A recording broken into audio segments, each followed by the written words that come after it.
TRPE. The realest podcast ever, realest podcast ever. Two brothers bringing thinking on a second level. Music, sports, fashion, politics, and the streets. The best 2 hours out of every week. YDN, dinosaurs, and YBODs. Real talk every time, this is what you need. We just out here popping shit. It's your boy C. Diddy and Matt makes me sick. TRPE, TRPE, go. TRPE, TRPE, go. They know. The realest podcast ever. The realest podcast ever. Jim Booney. Oh man, we back, man. Once again, realest podcast ever, episode number 70. I found that out earlier. 70. You say earlier, mean a couple minutes ago? No, like earlier today. Oh, like okay. I actually knew what episode it was today. Okay. Shout out EK. We was talking earlier. What were we talking about? That's the joint I can't remember. But we were having a convo, and he was like, "Yeah, I know episode 70 gonna be lit," and I'm like, "It's gonna be a while before we get to 70." He was like, "Nigga, that's today." Yeah, I'm nigga. like, "Yeah, how about it? All right, yeah, shit, because we just did 69. Yeah, we like tomato. Yeah. You know, tomorrow or 10 days from now, it's gonna be lit either way. we at 70. We at 70. You know what I mean? We was talking about the motherfucker impersonating the SEPTA supervisor. He was like, "Yeah, you know, it's just gonna be lit." I'm like, "Yeah, but we ain't gonna be at 70 for a little while though." And it's like, "Well, y'all did 69 last week." I'm like, So that's how that works. So that's how that works. Then 70 is. Yeah, you gonna go. You gonna go in chronological order. Yeah. All right, cool. I got you. What's going on though? This week was it was cool. You know, it's cool. Yeah. Cool. You know, it's cool. I had to almost fight a nigga in a wheelchair. I forgot all about that. That was lit. That was lit. Yeah, you know, I could go into it. Do you want me to go into it? All right. The floor is yours. Black people have a tendency to just come outside and be on nut shit. You know what I'm saying? Yeah. Like just my overall theme before you start. My overall theme for the week is that black people are on bullshit as a unit, as a whole. Yeah. Individually, me and Matt, or you know maybe me and Pastor Carl together in tandem, we in good standing. And it's I said the other day, there are a lot of black people I know who are doing well. Yeah. And really like, you know, doing their thing. But then when you start adding Fahim and Tariq and Coiffure and all that, like once you start adding all of them in, it's like the quality control starts to go down. I remember your teacher be like, the class grade was a 68, and you like, but I got an 88. How the fuck? But the class is on some bullshit. You individually, you was all right. I'm outstanding. You was good. The rest of you motherfuckers need help.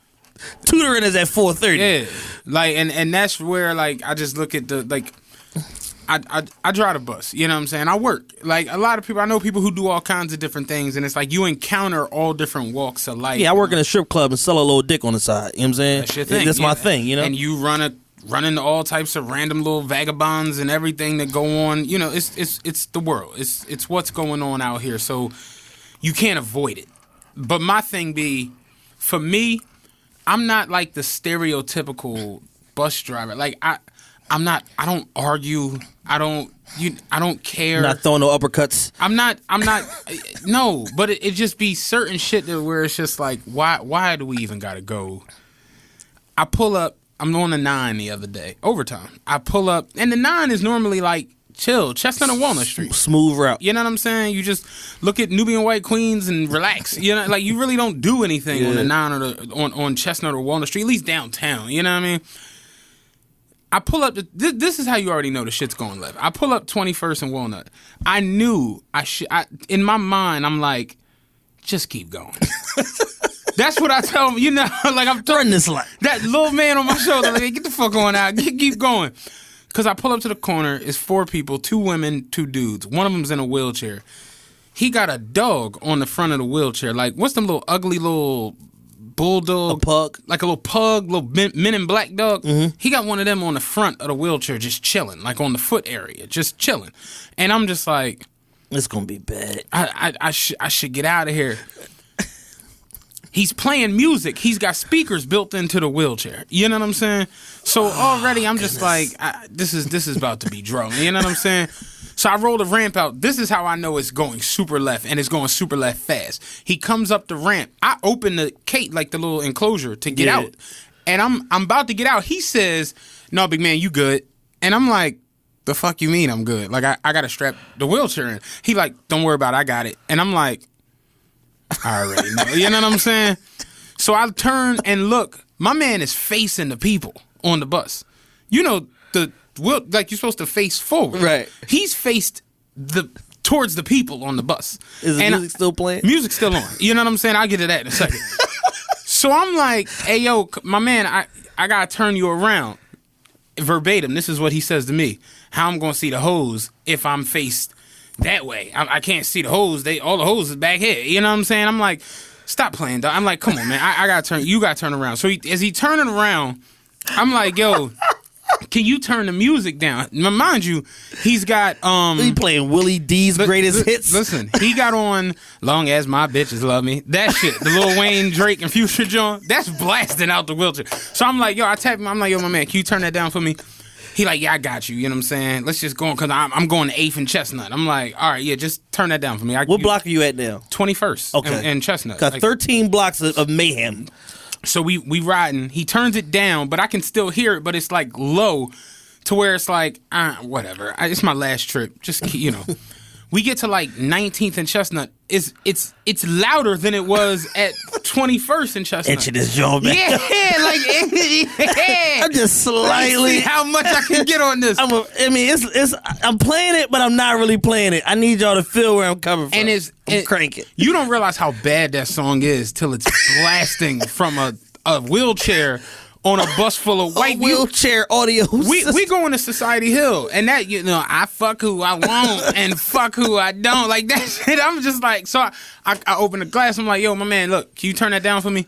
Like, niggas don't understand. All I need is for somebody on here to call in and be like, yeah, dude, blasting music. Driver didn't even say. You know what I'm saying? You're putting me in a position now. First rule of business is CYA. Cover your ass. Yeah. Like you gotta make sure that you able to come back and keep getting money tomorrow. Right. So I'm just like, yo, can you turn that down for me? He like, oh man, like why you not just driving? That's what he say. So I'm just like, dog, just turn the music down. Like we can't have it on. It's drawing. I like the song. Weezy, my man. I'm a fan. I get it. We can't have it on. You know what I'm saying? He turns it down. We keep going now. Now we get to Broad Street. It's louder than it was at 19th. And 19th was louder than it was at 21st. So and people just, you could see the frustration in folks' face. So I'm just like, I open the joint. I'm like, dog, turn it off. Like, forget turning it down. Just turn it off. The chick he with like, I don't like his attitude. You need to watch the way you talking. I'm like, you shut up, because I'm not even talking to you. I'm talking to Teddy Pendergrass over here. You shut up. You know what I'm saying? So I'm like, yo, turn it off. Just turn the whole thing off. So he says, I ain't turning shit off. Now it's a Mexican standoff. Right. So I'm like, you know what? Cool. We ain't even gonna go nowhere. I ain't even tripping off of it. I turn the bus off and step off the bus. Bus silent. Now he turns off the Long As My Bitches Love Me and cuts on Mona Lisa from Wayne New album. You know what I'm saying? So he like, I do this all day, big homie. He on the bus blasting the music. I'm standing outside. So white dude in the back of the bus, he done had enough. White boy come up. Listen, pal, turn it off. Turn it off now. You know, white dudes call you pal. Right. They had or enough buddy. of your shit. He says, because y'all don't like rap, right? I got y'all. He go into his phone, dog. The nigga cut on Apache. The fucking dun, dun, dun, dun. I'm standing outside the bus like, is this shit really happening? So I get back on. He like, I tell you what, let me off this mother. It's cool. I just coast. I coast down to 8th and Chestnut. Because y'all holding me up. You know what I'm saying? I get on, turn the bus on, roll the ramp out. He get off. 2 chicks and the boy he with, they stay on the bus. Like, we meet you down there. You know what I'm saying? The whole way down, Shorty is like talking shit. Not the first one who said... Another one. It's the other chick. She said... So they on a double date. I don't know what... You didn't disclose the fact that he had an entourage. I told you it was 2 chicks and 2 dudes. Right, but I didn't know they was all together. They was all together. That's why the chick was like, you need to watch how you whatever. Yeah. But not her, the other one. She's sitting behind me, so I can't see her, but she talking little like indirect shit under her breath. So I tilt the mirror so I can see like right behind me and shit. Dog. Tilt the mirror. Do you know what this bitch is doing behind me? Taking the cancer paper out of a Black and Mild. And that's when I say to myself, these motherfuckers will kill me. I said, they murderers. I'm like, I ain't seen that shit done since like... I ain't had no idea who I was messing with. I apologize. I didn't know y'all was that shout out. My bad. You know what I'm saying? She was, I ain't seen that since like the late 1900s. Like taking the paper out. Remember motherfuckers used to really think that was... Motherfuckers were like, yo, you want to hit the black? You took the cancer out? Like, y'all niggers, man. Y'all stupid as shit. Like, that is not cancer. But she was taking that out of the Black and Mild. And I just was like, yeah, I'm fucking with the wrong ones. I'm playing with death. I'm playing with the wrong ones tonight. We got the 8th and Chestnut. They got off, was talking they little shit, whatever. I was just like, y'all have a good night, man. I kept moving. I'm just like, how do it go? Like, how?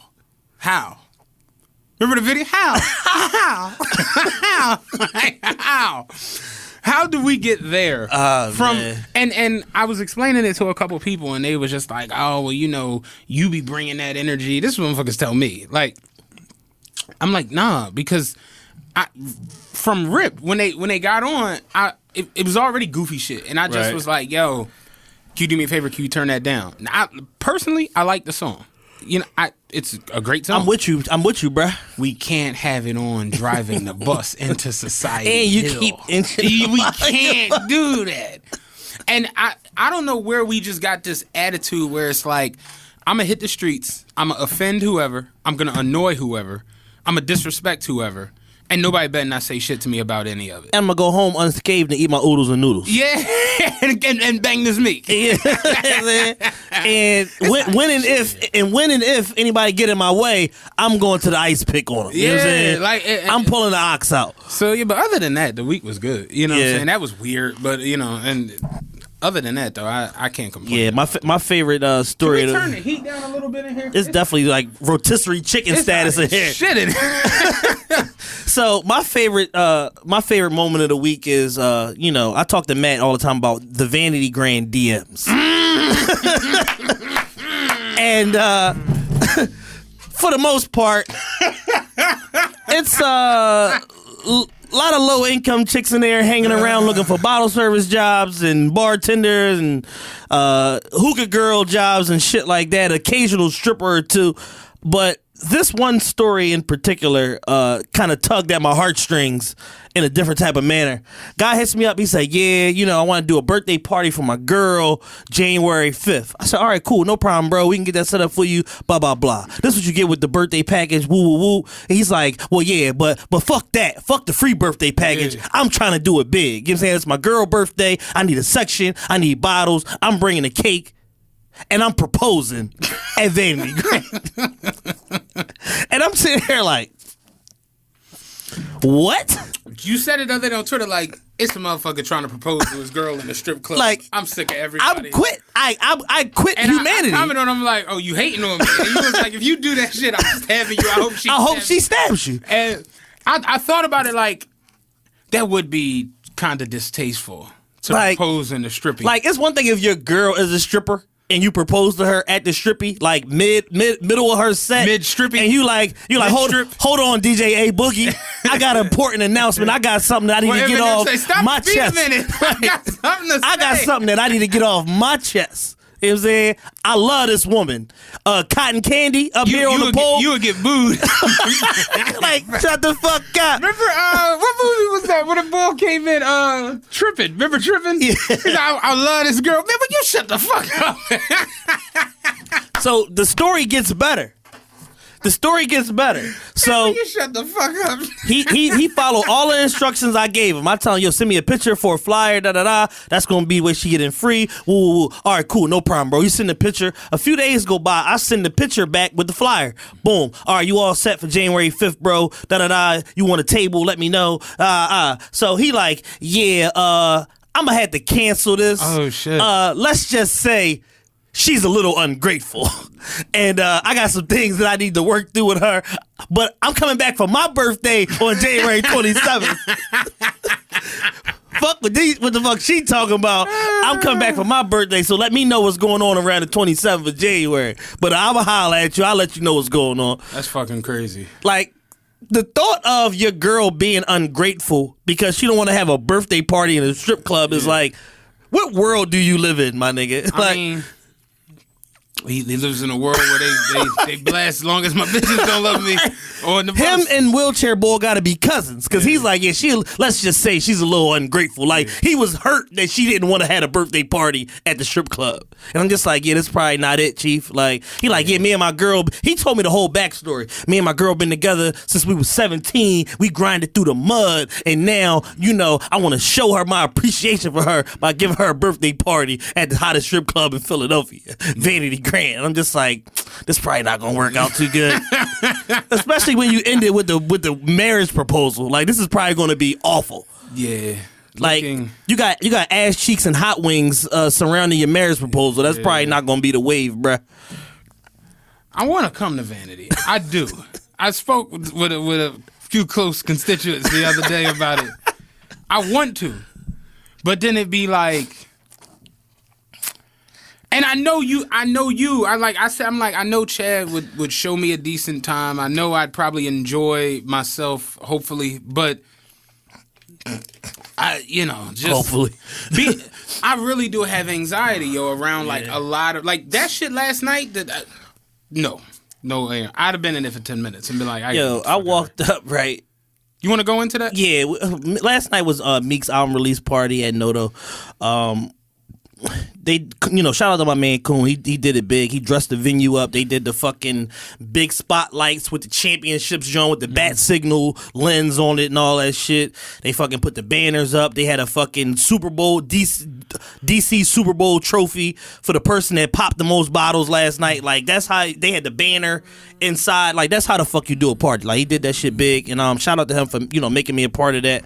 And me and my boy Rob. And I mean, as advertised, it was, one of the biggest parties of the year. Probably like fucking somewhere around like 400 bottles got popped last night between all of the sections. And then what Meek and all of them did, Chief Keef came, Dirk came, 21 came. And, it was a cool situation, from a promoter standpoint. Like, it was a cool party or whatever like that.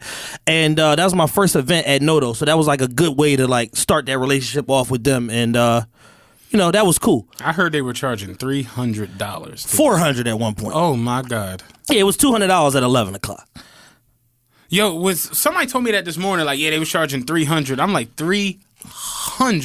Like, $400. Motherfuckers is coming I'm in like with 25, 12 times, 300. Yeah, motherfuckers is coming in with tables, right? And it's like, you get 12 people with a table, so they're like, I'm over 5 people. Cool, like, all right, cool, it's $400 a head. And I'm just like, bruh, like, they already bought a table for $5,000 or $6,000. He's like, oh yeah, no, you got 12 people. Everybody else is $400 a head.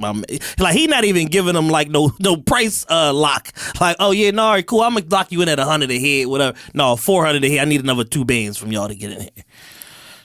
So wait. A table costs $6,000, right?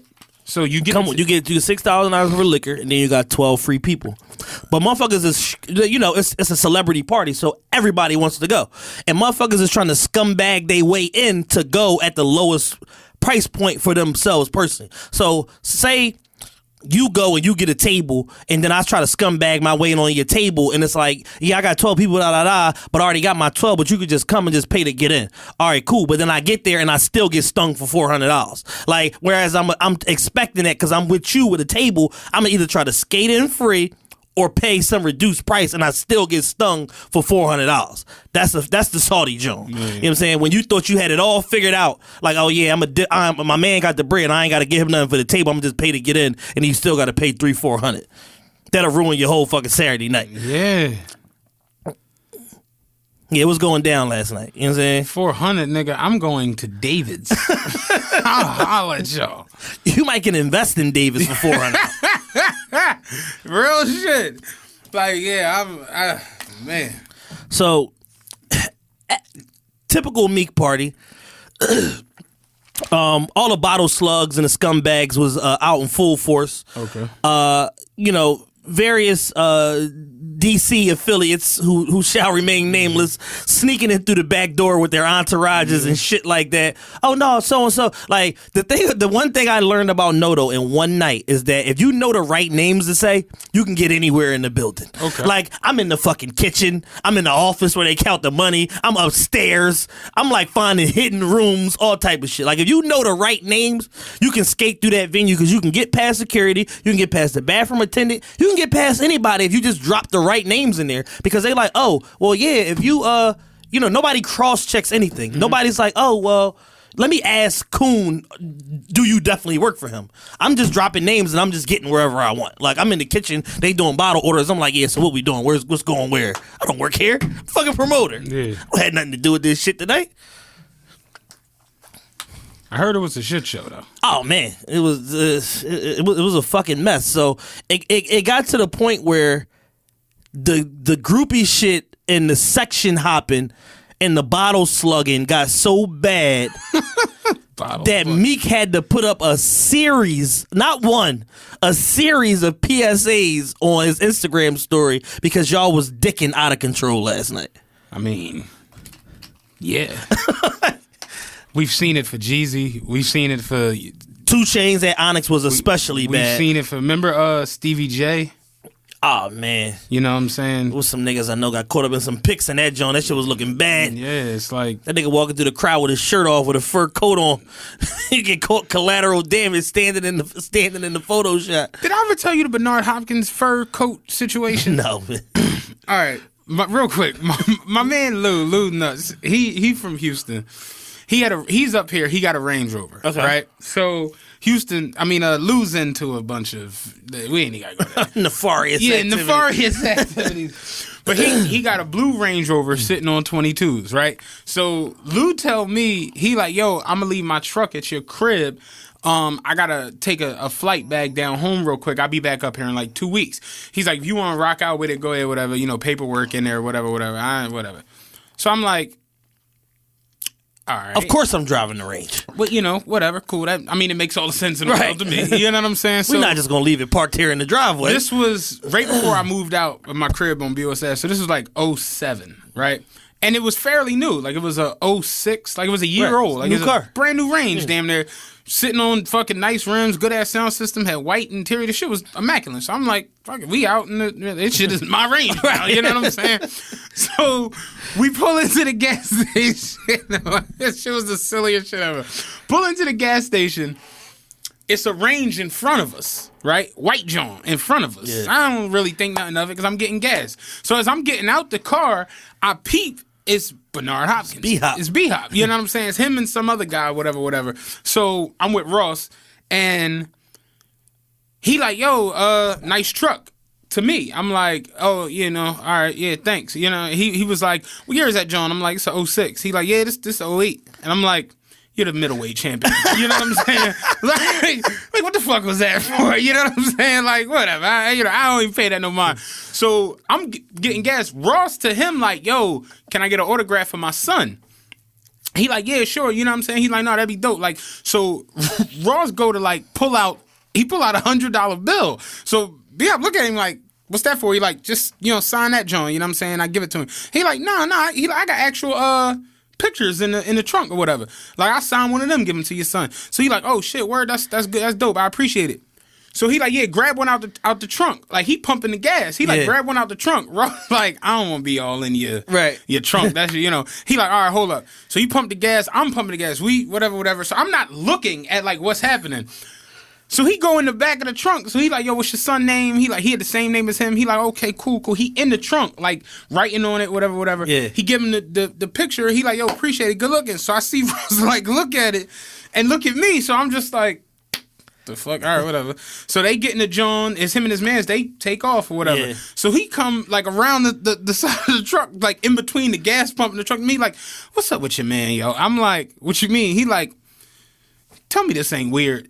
I loaded it up. You know when boxers got pictures of themselves? It's them with like they fist taped or with the belts, all that shit. Dog, it's Bernard with a fur and no shirt. Yes. Bobby Brown vibes. Like, what the fuck he even give me? I'm gonna get this shit to my son. Fuck out of here, B-Hop. You just made me think about that when you said fur coat with no I shirt. just saw B-Hop last week. We go to the same barbershop. That was the weirdest little fucking instance ever. Fucking shirtless with a fur on. But yeah, man, I saw the tweets this morning, and I heard Chief was looking for a lot of niggas. Oh man, Chief was on the prowl last night. I heard Chief was pissed. You know what I'm saying? And the sad part is, What right, happened with the niggas on stage? I don't understand what that was about. So basically, last night the club was out of tables. Or whatever. Was there a concert last night too? Yeah, Uzi's concert, Uzi and Friends concert. Okay. So Uzi had his concert. He had Chief Keef was there, Dirk was there, 21, Lil Yachty. So did Meek hit the stage there? No, Okay. he was there, but he didn't perform or nothing like that. But I saw Meek, so he got on stage at the party. at the party. Okay, Yeah, that was the yellow coat shit. yeah. Meek's been on a tear with the. Oh man, Meek coat game is immaculate. With the 3/4 length coats, yeah. He's fucking me around. Yeah, He had on his fucking Montclair Marines coat the other day. Shit is 2,400 with this fucking print on there. I'm like, yo, where are you finding these coats at? Like, when I go coat shopping, I don't see these coats, man. And I buy nice coats. I got a fucking $1,200 coat right here. I don't buy these. I don't see them at Burlington Coat Factory. Yeah, that's what I'm So it's saying. Like, yeah. I don't see these coats and even like he's got a coat plug or something like that. Like, where are you getting these coats He's from, been dog? fucking them up with the coats. He had the yellow lamb and a Yeah. yellow fucking 3/4 length that shit look fur trench. Yeah, that joint looked pretty dope. Fucking them around. So the whole shit last night was basically every section was oversold, basically like that. So last night it was like musical sections because it's like I would sell a table and I turn it in and they got the money and they put it in a computerized system, but then somebody else would be like, oh yeah, fuck all that, and then sell the same table to somebody. So niggas' tables was getting bumped left and right, and I'm talking about like big money tables, like niggas spending 5,000, 8,000, 10,000, motherfuckers getting pushed around. Like it was musical sections last night. So Meek had a row of tables because it's fucking Meek's party or whatever like that.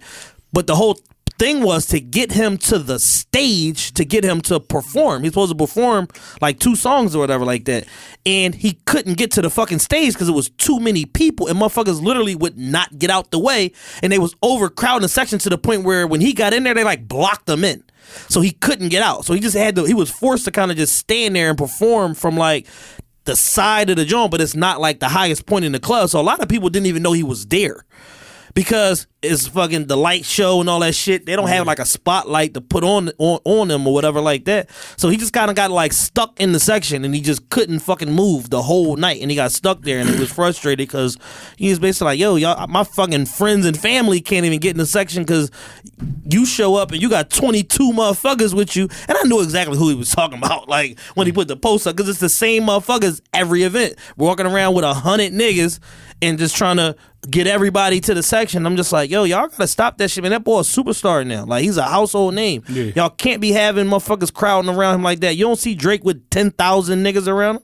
Like, treat Meek with the same fucking respect. But it's like he home. Everybody wanna act like they doing something, take pictures of the bottles and all that bullshit. My favorite is this chick, right? These 2 chicks been begging my man all week, and they hit me about getting them in free or whatever like that. So they ended up paying or sucking somebody's dick to get a ticket, whatever they did, they got in. So I see him in there, and then I go on one of their Instagram story, and I see a light show at da-da-da-da-da, and my man is the one that stuck them in a section like, sis, you didn't have nothing to do with these bottles, and you still here with the phone shit. Like, y'all kill me. Like, I mean, that's normal, though. Like, normal. Light show, no, though. Normal. Did you enjoy yourself? I hate club culture. I made some good money last night. I wasn't there for all of the pop and circumstances. I just wanted to make sure it was a good event. Make sure my dog Coon made his money. Make sure, everything was solidified. Wasn't no slick shit going on. That's what I was there for. I'm there for quality control purposes only. I got in the mix, got my videos, got my photos, whatever like that. And I stayed out the way. By the time 2 o'clock came, because I was there at 10 o'clock. By the time 2 o'clock came, I was looking for somewhere to lay down at. Yeah. Like, I need a fucking nap. I'm tired of shit. Oh, that's how I would have been. Yeah. Easily. And then I had to stay there till fucking 7 in the morning to fucking get paid. Watch them crunch these numbers. They in there like fucking E-Ness with the fucking accountant little visor on, crunching these numbers all fucking night long. They gotta reconcile chits for 30 tables. They gotta reconcile all the open bar tabs, pay the bottle girls, pay Coon, pay us. Like that shit was like a whole long ass process. They're like, oh, you could come back Monday. I don't want to see y'all again. Yeah. I'm here now. Let's just do this shit now. Yeah. Stay there till 7 in the morning, man. So how'd you feel about this shit Meek posted? Like, I mean, it's absolutely right, and it just goes to show how much. What's funny is I actually made a post about it before the shit. I said, I'm like, fellas, let's be a little conscious because I know y'all can get beside yourselves. And I was like, women, you might want to put on your boots and a back brace, maybe a Iverson sleeve, you know what I'm saying, something with some copper in it, because it's like niggas. It's fucked up that I said that yesterday, and like motherfuckers was hitting me left and right, laughing and reposting it and all. You like, shit. but you like, no, but seriously. And me, shout out Kimba. We was talking about it. Kimba was in the party last night. Yeah, I seen him. And I was like, you look like an undercover. And he was like, what's crazy is like, no, like if this was that. Give me a week. You know what I'm saying? And he was saying that like it's fucked up, but he was like, that shit is like a real thing. Yeah. Men have become bigger groupies than women. Bro culture is fucking up like human relations. Like Rick Ross could walk into anywhere and like the women would be like, oh shit, it's Rick Ross, and like might take a picture of niggas is gonna be like, oh shit, boss, what up, Rose, and start recording themselves. And, and they was talking about that shit today. Like I saw so many niggas doing the spin around videos to show who was in their section. Like it was bad. It was bad. But I was telling him, I'm like, yeah, this shit is real. Like men have become bigger groupies than women. Absolutely. And it's not even close. It's not close. And it's all of the bro culture shit. And I'm looking around and I'm like, all right, my people, they was like an even ratio of guys to women. These other guys, the other boys I know, they did it right. It was like 3 guys and like 8 or 9 chicks, like nice bad chicks too. And I'm just like, yeah, that's how you supposed to be clubbing. Like, what are you buying all this liquor for to be hanging with all these ugly niggas for 4 hours? Like, I don't understand that whole like process, man. It's like, no, move out the way, bitch. Let my bro get up here. And it's just like, what are y'all doing? It's like Cameron said, y'all in astonishment looking for acknowledgement. Like everybody wants to be acknowledged as whatever. Like all right, what award do you win because you was in this? Like what section award? When is the section awards? Like, can somebody tell me? Like when is the section awards? When is they giving out most consecutive club events in the section? Here's a fucking rebate for your stupid ass. Like no, it doesn't exist. Like we are fascinated with bullshit on the whole. Remember the Kevin Hart joint on the first season of the reality shit he was doing? BT. I can't think of the name of it. House Husbands of Hollywood. Real Husbands of Hollywood. Do you remember the shit with him and Trey Songz and Nick Cannon and them? Yeah. They was in the club and Kevin Hart thought it was a bottle war between him and Trey Songz. So he started ordering shit. Trey was ordering, and at the end, Kevin Hart had this huge ass bill. Yeah, Trey walked out. He was like, yeah, just winning bottle awards and shit. And he was like, shit, you see how much I spend? How much you spend? Trey was like, nothing. They comped everything. Let's go, ladies. Kev was just looking like what? Like, yeah. Like, there is no award, man. Winning bottle awards. Trey said they comped all this shit. Come on, ladies. Kev was sick. Kev got a lot of bullshit going on. We'll get to that. Oh, man. But, so you did enjoy yourself. Yeah, I had a good time, wasn't no silly shit. Like, the thing is, with these bigger parties, when motherfuckers are spending these high volumes of money, niggas learn how to act real fast. Yeah. Like, it wasn't like no tense environment. Everybody was on their best behavior, their P's and Q's. It's downtown Philly. It's a police detail outside, and we spent a lot of money to be here tonight. Wasn't nobody on no Wreck-It Ralph shit trying to fuck shit up or be a gladiator. Like, it was just a lot of scumbaggy section hopping and, like, a lot of that shit standard going on. Philly standard shit. Philly scumbag shit. Yeah. But other than that, no, it was a great event, good turnout. It's like 1,000-something fucking people, whatever the case may be. Like they oversold all sections. It was a good look. It was a good night for the club, for me, for Coon. Everybody had a good night. It's just that shit with Meek was just like, dog, like people paid great money, big money to see this guy, and half the people couldn't see him because he was stuck in the fucking section, and the stage is like So the stage is here. Is right here, like Right. on this top of this landing, and then it's a section to the side, and then it's a section to this side. But they both are lower. They like floor level basically. So if you got the DJ up here, and then the fucking CO2 cannons and the confetti and the lights and the pyro and all of that shit going, and Meek back here in the fucking corner somewhere, you can't see the man. The whole point was to get him up there, and it couldn't happen. There's too many people. They But boxed him in the section. video I saw, it looked like he was on stage. So where was he on stage? He at? was standing up on the back of the. They got like wooden landings on the back of the section. He was standing up back there, but that still wasn't like the highest point in the club by no means. Okay. So I mean, overall, decent night, man. Philly, y'all came out, y'all looked nice, y'all behaved yourselves, most importantly. But the male groupie shit in the bro culture got to stop, man. It's disgusting. Yeah. It's disgusting. Chief on 3. I said it yesterday. I'm like, niggas move like they don't have no chiefs. Like, you ain't got nobody that's These going. motherfuckers is just figuring this shit out from day to day, bro. Like, they literally don't know what the fuck is going on. Some are doing better than others, but like, for the most part, niggas don't really have no real like finite direction of like, I'm working towards this. They're just hoping that shit go the way that they wanted to go. Niggas is living like rolly to rolly, apartment to apartment, and bitch to bitch. Like, and depending on, where you are in life, your financial status, that's going to determine which one you on at the given moment. Cause like the nigga that already know where his next rolly coming from already got the bitches. So he ain't necessarily worried about, all right, do I need somewhere to stay, or I gotta fuck this chick because she got the 3-bedroom crib and she gonna let me crash there. Like, he ain't really worried about that shit. But a lot of these motherfuckers don't know what they doing. Yeah. I got nothing more on the Meek shit. The Finn, I want to talk about the gram. What is that? little fruit snack action. You want one? I'll take one. Yeah, thank you. The I switched it up. I got the Mott's joints now. I used to fuck with the Welch's joints, but I haven't had any of that shit. these are apparently naturally flavored. That means that's a lie. Yeah. They released the Grammy nominations the other. Have you looked at that? Of course not. You haven't looked at it. You want to talk about it? I know Cardi is nominated for a gang of shit. Who else? I know Jay-Z and Beyonce, Everything Is Love, got nominated for Rap Album of the Year. No, I didn't get nominated for Rap Album of the Year. You didn't? Hell no, I don't think so. Got nominated with something. The biggest shit I take away from the Grammys, they never understand what's really going on. Nah. Like, the Grammys come around and they try to make it almost as if, like, rap culture isn't just culture. Wiping the floor with everybody. They'll make it seem like all these other genres of music are on the same level with. It's not commercially or popularity wise. It's not even close. It doesn't make sense. So it's like you look at like last year. I thought Uzi was a runaway with Best New Artist. They gave it to Alyssa Carr after she's already been out For 3 years. Like Alyssa Carr dropped an album, then dropped another album, and changed her direction of what she was doing. And had like a #1 record. Crazy. But you sit and you look at like some of these nominees, and it's just like, yo, this ain't it. You know what I'm saying?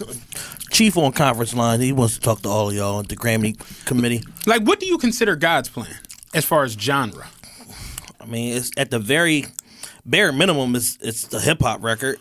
It got nominated for Record of the Year, Song of the Year. Like the two biggest joints. God's Plan's nominated for both of them. But it's not in the hip hop It's category. not nominated for Best Hip Hop Song of the Year or Rap Song of the Year. That's weird. I was like, that's weird as shit, right? Because how can you fall into the overall arc of the big awards if you're not dominating your genre at least? So you got what is this now? Record of the Year. You got I Like It, Cardi B, Bad Bunny, and J Balvin. The Joke. I've never heard that. I mean, there. This Is America, God's Plan, Shallow. Never heard that. All the Stars, Rockstar, and The Middle. Oh, the Kendrick Lamar song, All the Stars. Yeah, with SZA from the Black I love Panther that joint. record. Yeah. Album of the Year, Cardi B's, Drake, Scorpion, Her, Post Malone, Janelle Monáe, Casey Musgraves, the Black Panther soundtrack, yeah, for Album of the Year. And then Song of the Year is All of the Stars, Booed Up, God's Plan, In My Blood, The Joke, The Middle, Shallow, and This Is America. I like Cardi. I've said that before. I don't know why that album is nominated for Album of the Year. It doesn't make any fucking sense. Yeah, no, I mean it's a record that, you know, it has like 4 or 5 super dope records on there, and then cut the deck with the rest of the shit. You know what I'm saying? 2017 Matt voice. Like, just cut the deck with the rest of that shit. Like, it's 5 strong records on there that performed, that charted, that sold, that carried that album, and then the rest of that shit is like, I could do without it. I could do it pretty much. Yeah, I mean, the whole thing. They nominated Summer off the Carters for Best R&B Performance. okay. Best R&B Song, Booed Up, Come Through and Chill, Feels Like Summer, Focus, Long As I Live. Best R&B Album, Her. It's only 4 nominees. Tony Braxton. Tony Braxton still dropping music? Sex and Cigarettes, apparently. News to me. Best Rap Performance is Cardi B, Be Careful, Drake, Nice for What, King's Dead, Bubbling, and Sicko Mode. Best Rap Song Performance, This Is America, All the Stars, Rockstar, Pretty Little Fears, Like I Do. How the fuck did Christina Aguilera get a best rap? Okay, Christina Aguilera and Gold Link. All right, I give you that. And Best Rap Album is Daytona, Victory. This was the worst one to me. Daytona, Victory Lap, Swimming, Mac Miller, and Invasion of Privacy and Astro World. Best Rap Album, historically, has just always been wrong with the Grammys. Yeah, they get it wrong every single year. All the time. Vanilla Ice won Best Rap Album, I believe. There have been a couple where it was like, okay, yeah, that's the best album. But just, you look back, like, 50 didn't win any Grammys. Snoop Dogg didn't win any Grammys. Yeah, it's just like The what? Chronic didn't win a Grammy. Like, it's crazy. yeah. I like Nipsey Hussle. I think J-Rock's album is better than Victory Lap. That's just me. Yeah, I've heard a good amount of J-Rock's album, and I like it a lot. I didn't really get into it on a repeat basis. Mm-hmm. I didn't really get into Nipsey's album on a repeat basis neither, but I see people whose musical opinions I respect talk about how good that album is or whatever like that. I just don't give a fuck. My thing is, like, the best 5 or 6 rap albums of the year aren't even, like, nominated for best. Like, Scorpion's not nominated. Carter 5 isn't nominated. Kamikaze. Well, I think Carter 5 missed the deadline. Might have. I think the cutoff is August. Kamikaze's not nominated. I think he missed the deadline too. Beer Bongs and Bentley isn't nominated. That's in this crazy. Category because it's nominated for Album of the Year. That's crazy. Which is kind of insane to me. That's crazy. I don't be understanding. Like, you got a record with like 19 number ones on it, and like the man don't get a nomination. But he's nominated for Album of the Year. Yeah. And that's again where I'm like, where do you put Beer Bongs and Bentley and Scorpion and shit like that if you're not putting them in best rap album? And like, how is Travis Scott Astroworld best nominated, but Beer Bongs and Bentley? Yeah, and his music stylistically is in the same pocket as shit. Drake and Post Malone. That's why I didn't But understand. he get a nomination and they don't. That don't really make sense. But the whole thing is, it's hard not to give them. They trying to spread the wealth and try to encourage all of these people to come. And if they put Drake and Post Malone in the rap categories, you got to give it to one of them. It's like, it's no excuse not to. They sold the most, they impacted the most time on the charts, like most cultural impact, tour revenues, like all of that shit. Yeah. Like, you almost have to give one of the two the award. So they like, all right, no, we gonna make it a competition. Let's throw them in the big categories and not in this other shit. Yeah, and that's kind of how it felt. And I told you I like Cardi, but it's just, there's nothing about this album that makes me sit back and be like, yeah, this is Grammy worthy. Yeah, I mean, I Like It record is about the only thing that I feel is like Grammy worthy, because she broke J Balvin in terms of like urban to a lot of people. And that record stayed on number one for a while and left number one and re-entered at number one. So that type of chart performance is hard to ignore. And it hung in the top 10 pretty much all fucking year. So that's a record with staying power. That's like an all-time record. I don't give a fuck about it, but I get the performance of it and why people fucked with it. And her being like a woman of Spanish descent and then doing this record with the biggest guy in that world is like, okay, cool, I get it. You know what I mean? Mm-hmm. So in terms of that, again, I don't give a fuck about that record. Like, I'm not riding around. I like it. I'm not playing that shit. Like, it's not for me. But I understand why it connected to the audience and why it would get a Grammy nomination. But the overall album, that's not a Grammy-worthy album. No. That's like some bullshit. I like Daytona a lot. Love Daytona. That's not a Grammy album. I can't just say this is the best album as it's seven. It's over before it starts. Yeah, that's how it feels when I listen to Daytona. Like, why is this shit only? Like, why did he listen to Ye and do 7 fucking songs? Yeah. You know what I mean? But we'll That's just Ye was drinking that retarded juice. I think I'm more anticipating the TRPE awards than any awards this year. You know what I'm saying? The real quick, I posted on my Insta story before I came here, like, ask questions and we'll answer them online. Oh, yeah, we haven't done that in a while. And I've gotten a bevy of them. You wanna? I want to knock one. Let's out real rock quick. out. So Let's do a couple. All right, cool. The other day, as y'all know, this past week was Jay-Z's 69th birthday, and like always, y'all went fucking happy 74th Hove. Y'all went retarded. You know what I'm saying? Acting like Jay-Z's your dad and everything else. Motherfucker has me because we was talking about it on Twitter because they started all of these, what's Jay-Z's best song? What's Jay-Z's best album? Like they do every fucking birthday for the man. But they started who is Jay-Z's best work with which producer? So the argument was Jay-Z and Kanye, Jay-Z and Timberland, Jay-Z and Pharrell, Jay-Z and Just Blaze, Jay-Z and Swiss Beats. And I said, me personally, Jay-Z and Kanye, and then cut the deck with everybody else. I love Jay and Pharrell. I love Jay and Timbo. Jay and Just Blaze, they've done dope shit. Mm-hmm. Jay and Kanye literally saved Jay life. Several times. And I said this other day, and motherfuckers started like arguing with me, and I'm like, maybe y'all just don't really remember, like, H to the Izzo was Kanye. Never Change was Kanye. Takeover was Kanye. Was Girls? No, Girls was Blaze. Was Just okay. Like the biggest songs on some singles shit for Jay for all his blueprints. Blueprint 2, the biggest song was Bonnie and Clyde 2. That was Kanye. Run This Town on Blueprint 3. Run This Town on Blueprint 3 was Kanye. Like an all-time great record. And the Watch the Throne situation with Jay, like, I'm like, the work he's done with Kanye has just been, to me, it's just been greater. I understand what, like, Allure is probably Jay's best song. Yeah, I was gonna Pharrell. say in a vacuum, Pharrell has the best Jay-Z one record. Right. But when you talk about catalog, to me it's between Kanye or Swiss, because Swiss did Money Cash Hoes. Right. Swiss did fucking dun, dun, dun, dun, dun, dun. What was that? Jigga My Nigga. Like Swiss did.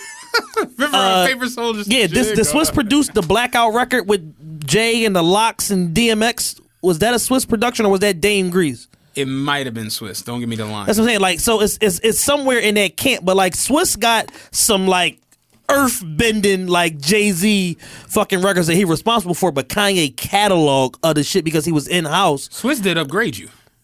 With Jay and Beyonce. Yeah. Swiss and that's why Swiss could go into a battle with Just Blaze. With Just Blaze and whoop ass because What's forget. Crazy, I told you forget back a lot of. I had Swiss winning, but I didn't have him winning by that big of a margin. When I rewatched it, I was like, Blaze was fucking it up. But when Swiss dropped it's his energy. The energy is through the, and then when he dropped that unreleased shit, which I was like, all right, just go lay down. But I just look at like the shit Kanye did with Jay, even going all the way back to like This Can't Be Life. You know what I'm like? Just goddamn. Yeah, like it just. Guess who's back? Heart of the City.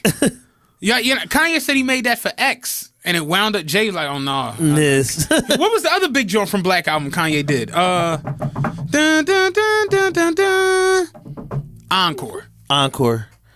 Fuck. Just Jay and Kanye just got too much many shit joints. for me to just see a argument between like frontin' was all that. It was great, but yeah, it ain't Lucifer. Oh, forgot about Lucifer.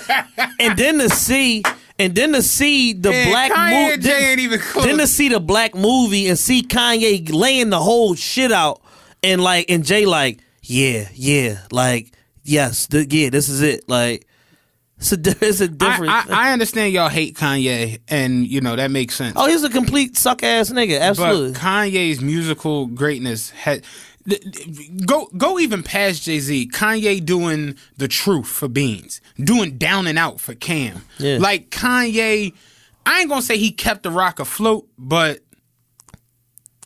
he.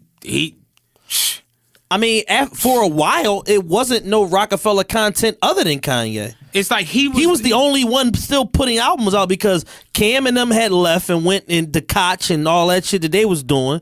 Beans wasn't relevant no more. Bleak was never really relevant, but Bleak snuck a good album out. That Made album. Yeah, Made was all that. Snuck a good album out on niggas, and he had a couple Kanye joints on there, I believe. Yeah. And but yeah, for the most part, Kanye was like the flag bearer for Rockefeller, like 2003 on. Mm-hmm. He was the guy. Jay fake retired. But I'm just talking about like Kanye basically just like giving hits. Yeah. Like just throwing. Gave everybody hits. Everybody gets a hit. You know what I mean? Like, remember what's the Brandy record that he did? Oh, that he rapped on. I can't remember the name of it, but I know it's that. When she was making her her comeback around that time after taking a couple years off. Oh, like Kanye did crazy. Find Your Love for Drake. Yeah. Yeah. I was listening to My Beautiful Dark Twisted Fantasy the other day. Perfect album. And I'm just like, yeah, like looking back on it, it's just like, damn, like Devil in a New Dress, like Jesus Christ. The only way Kanye fucked that rollout up is he gave too many of the songs on Good Fridays. Like trying to keep the consistency for the fans, he let too much of that shit go. When in reality, it should have been all cutting room floor shit on Good Fridays and just let that album be what it is. And then the last Friday should have been the joint with Pusha, the single, and then you just give motherfuckers the album and just let them go crazy. Because he ended up going like 5 songs deep of the album on Good Fridays. But that album is perfect. Yeah. It's perfect. Yeah. It really is. Kanye's a fucking genius. It's a fucking genius. But yeah, I just, to me, I can understand the argument because people are just different and they, look at things from different vantage points. But I just, when I think of the shit Jay and Kanye have done, it's just like, no. Yeah, like I don't see anything close to that. Yeah. The Grammy nominations, the Grammy wins, the charting of songs, the sales of songs, the back end, it just, no. Yeah. Like, I'm with you. Kanye literally did the whole blueprint. Like for everything that was like lit off of the blueprint. Yeah. He did Heart of the City, Never Change, Takeover, and H to the Izzo.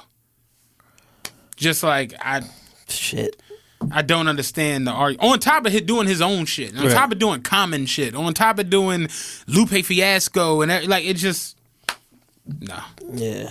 That was a good question. Another joint on the joint. Can y'all speak on people being against socializing on social media? Today, some girl tweeted, "Damn, wait, y'all niggas really y'all be out here becoming friends on these apps." And I commented, I'm like, well, that's better than fighting and shooting off of these fucking apps. And it's like, I don't get why. Maybe it's just here. You know what that's spurned by? It's not a just here thing. It's probably the worst here. But what that shit is spurned by is the more interaction people exhibit on social media, the harder it is to hide for people that's on bullshit. Right. So if I'm a chick and I'm fucking 7 niggas, and these motherfuckers is one is from the Northeast, one is from South Philly, one is from North Philly, one is from like they from all different places, and then I start seeing these motherfuckers interacting with each other, that shit is an uncomfortable situation for me because I'm telling all these niggas that I'm only fucking them.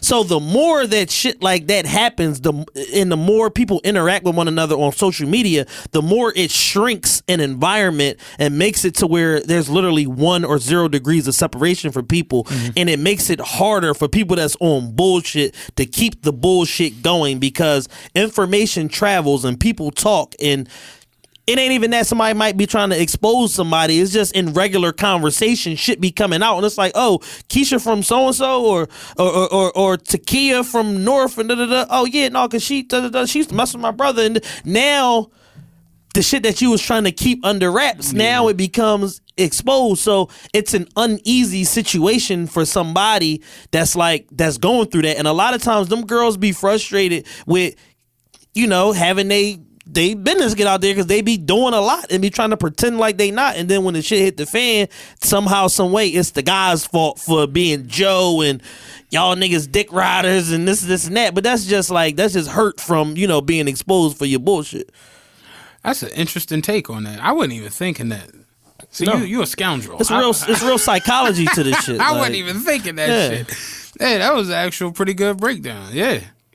Yeah, so as much as they want to just make it seem like it's just something that they just being outwardly expressive, it's really like some behind the scenes, like personal shit that be tied to, because we don't speak on shit that we don't care about. Right. You know what I'm saying? Like if I speak on something and it's one or two bars or one or two tweets and then I move on, I'm not sitting all day like, man, these hoes be hoeing and like it is what it is. Like it's like I'll be 36 years old soon. It is what it is. These hoes is hoes, men is hoes, everybody's hoes. You know what I'm saying? Like everybody on bullshit for real.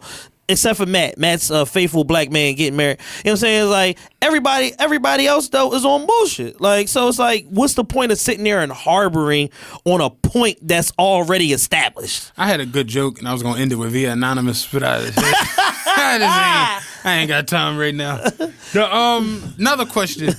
Do you feel like it's necessary to discuss who you've dealt with if you start dealing with somebody new and they know the people who you've dealt with? I guess that goes into your situation you just was Do I speaking think about. it's necessary to discuss it? It depends. Can I? Go ahead, do your thing. I've never really... my thing is I don't want to know. When I start dealing with if me and you start dating, not me and you, but right. I don't know why I pointed over Yeah. there. It's just if me and you start, If me and girl here, me and girl A start dating, I don't necessarily like. I did that one time in my young life, like. Who have we dealt with? And it was just like, yo, shut the fuck up. Like, like I fucking hate you, bitch. yeah, like you I don't want to hear this shit. So, because no matter what you say, it's just gonna be too much. You know what I mean? Yeah. You could say 3, and Like 3? You got 3 bodies, You got 3 bodies, like. and you only 36. How does your mother raise you? Like, really? So it's just whatever. Your mother know you got 3 bodies? real shit. Your dad is ashamed of you right fucking now. Like whatever you say is just too much. So I don't want to hear that shit off rip. Yeah. But I know this because I've seen situations where like, you hang with. Me and you are cool. Yeah. You start talking to somebody new, but she used to deal with me. Should she tell you?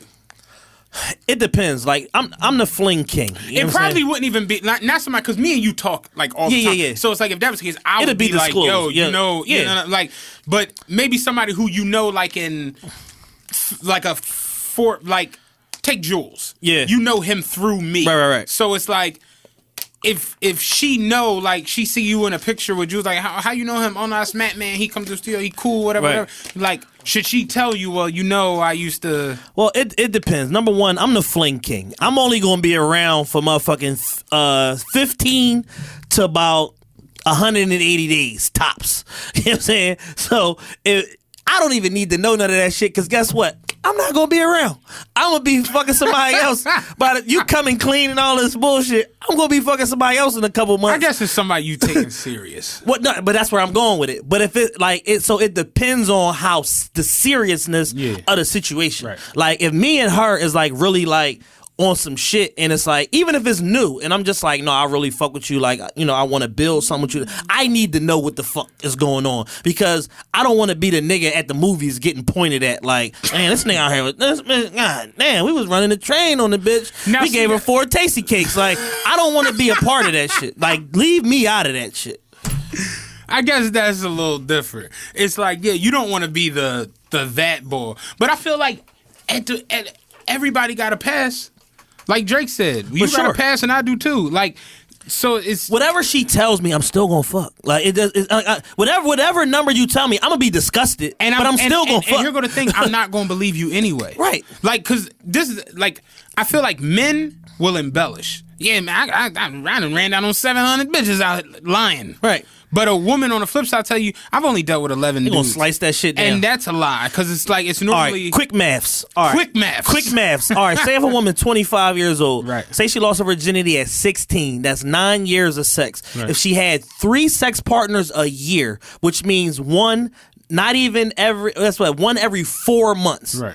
One every 4 months. And they could overlap or they could be cut off, start anew. That's 27 dicks. Yeah. And that's not a high number. I know chicks that was 21 that had 60 bodies. Real shit.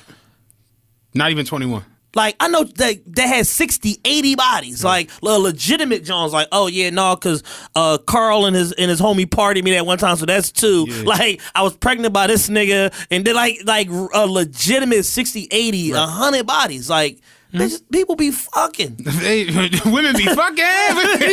Like, that, Women be shopping. like, so it's like, yo.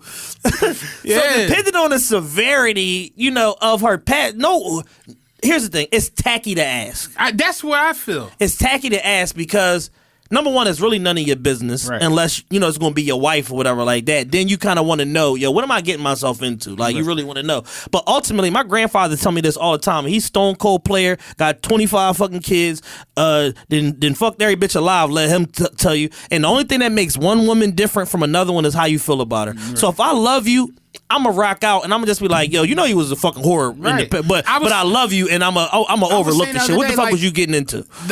Like all the hoes, like the bona fide hoes, they're like the nicest. They're great people. They are awesome. They're fantastic. Every hoe I know is fun as shit. They cool. They don't like they nice people. Yes. Yeah, it's like so you telling me you cook, you clean, you suck the shit out of my dick, and you're not gonna hold me up for the pussy? I love you. Yeah. I want to marry you. Like, I'm in love with you. You put peppers in it when you like that. Like, so you made fish fried rice from scratch? What's up with you? You can make oxtails like they make it at the Jake. I ain't got to deal with them telling me it ain't no more left. Like, it's special oxtails just for me. I went to Jamaican store the other night. Was shit in there. I said, why y'all open? I ain't going to join on 52nd Street. You go in there at 4 o'clock on a Friday, ain't nothing left. Dog. What time y'all close? 8 o'clock. Yo, it's 4. It ain't nothing left. Dog, it was cookies in the basket. There was just nothing in there. I was like, why y'all open? Why you playing these games with me? Yo, no, but that's real shit. And I be more so on that same type tip. Like, I just don't want to get into it because it's like, I'm going to look at you like wretched. Yeah, once you start talking. Like it's like once you start hitting me with the crazy out of the park numbers, I'm still gonna fuck, but I'm gonna throw up afterwards. You know what I'm saying? Like, and I don't want to put that type of pressure on myself. I don't need that stress in my life, so just don't tell me and just let me keep assuming that, like, you some chaste woman and that I'm the only guy. And my thing is, like, even having them conversations off rip, no woman is gonna tell you about her sexual partners. Not all of them. Yeah. It's just not gonna happen. Yeah. Like a woman is gonna tell you, yo, the guy she was dating, the guy she was seriously with, running around with, and she'll calculate all of them and be like, "Oh yeah, I've only dealt 6. Yeah, I've only dealt with 8 guys," and like. No woman's gonna tell you about the dude she fucked on vacation. Yeah. You know what I'm saying? Like the random boy, the poppy boy down in fucking Aruba. Yeah, or the time she broke her iPhone and the nigga gave her 400 to fuck. The night she fucked Chris and Neef. No woman's gonna tell you that. You know what I'm saying? Like, it's just not gonna happen. It's like. So it's this one time, I was in Virginia and like I was at a concert and then like Trey Songz was there and then his brother was there and then like Chris Brown came out of nowhere and then it was like, yo, come to the telly and like my girlfriends ain't want to go, but I went anyway, and like I sucked like 4 dicks that night. But like, no woman's gonna tell you she's that. not gonna tell you that. Like, no, we'd all agree that Chris and Neef probably ran down on tons of shit, but ain't no woman about to come out her mouth like, yeah, I fucked Chris and Neef. Like, it's just so it's like it's no point in even asking. I know bad bitches that niggas like lust over that got partied by Chris and Neef. I could believe it. Like super bad. I could believe it. I mean. You ever watch these chicks on Instagram, the way they act with like Michael B. Jordan and all of that? Like, I could believe that shit all fucking day. That's not even close. Here go another good joint. What's up with with the spike in the shootings and all the home invasions in the city? Well, the home invasion shit is because a surprisingly high amount of motherfuckers is selling dope, selling fentanyl, selling weed, and doing scams, and you know what I'm saying? And they're too outward with their business. And they tell too much people their shit. And it doesn't help that they're all fucking the same 45 chicks. You know what I'm saying? So it's like, you got this drug dealing crew over here. This is all tying in together. Yeah. You got this drug dealing crew over here. You got this home invasion crew over here. You got these niggas that sell weed, these niggas that scam. And it's just like, yo, they're all swimming in the same pool with all of these bitches. And they're all telling everybody's fucking business. And shit be going down because of that, because these bitches is pillow talking, these niggas telling too much information, taking these girls to where they actually live or to they stash houses and shit like that. And there are no more street rules. The street rules do not apply. These motherfuckers just do anything. And if there are any street rules that apply, they break them every fucking day. All day, 24/7. Like, every drug dealer in the city is living at the fucking Presidential on City Line Avenue. Like, once I walk in my lobby and I see, like, 4 days in a row and I say, oh, that's the nigga from that, like, and I'm not staying here no more. I gotta go. Most of y'all in there on them fake credit profiles anyway. It ain't your fucking name. Just leave. Go get another fucking apartment. You know what I'm saying? But it's just like, yo, everybody's doing all the same shit. You know what I'm saying? They doing different shit for their money, but in essence, they're doing the same shit. They fucking the same chicks. They go to the same places. They go to the same fucking 4 or 5 different barbers, whatever. Everybody knows everybody's business. Right. And y'all are too willingly giving up your business on social media and bringing people into your world and trying to show, oh, I'm fucking these niggas up and da-da-da-da-da. And all it's doing is getting you in fucking trouble in the end. The end. Yeah. This is a messy ass cesspool of a situation, man.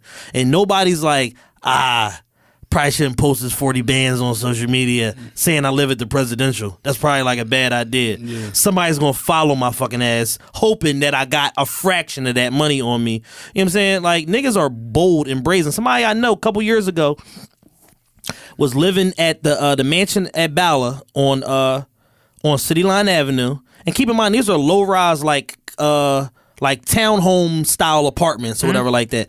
Motherfuckers broken, kicked door, masked up, 1 in the afternoon, tied his baby mom up, tied his son up, looking for him, and literally proceeded to take everything out the house. Everything valuable out the house. TVs and jewelry and this and that. This is at 1 o'clock in the afternoon. This is like a brazen fucking home invasion. So it's like, what do you think a motherfucker gonna do at 3, 4, 5 in the morning? Like, somebody tried to pull a situation on one of my homeboys not too recently. Like these motherfuckers are getting bolder and bolder because they starving. Yeah. They starving. It's not like how it used to be, man. It's not 2006, 2008 when everybody had money. Like, this shit is not like that. Motherfuckers is frauding for social media. They are poor. Hey, yeah, you ain't lying about that. And they making themselves poorer trying to keep up.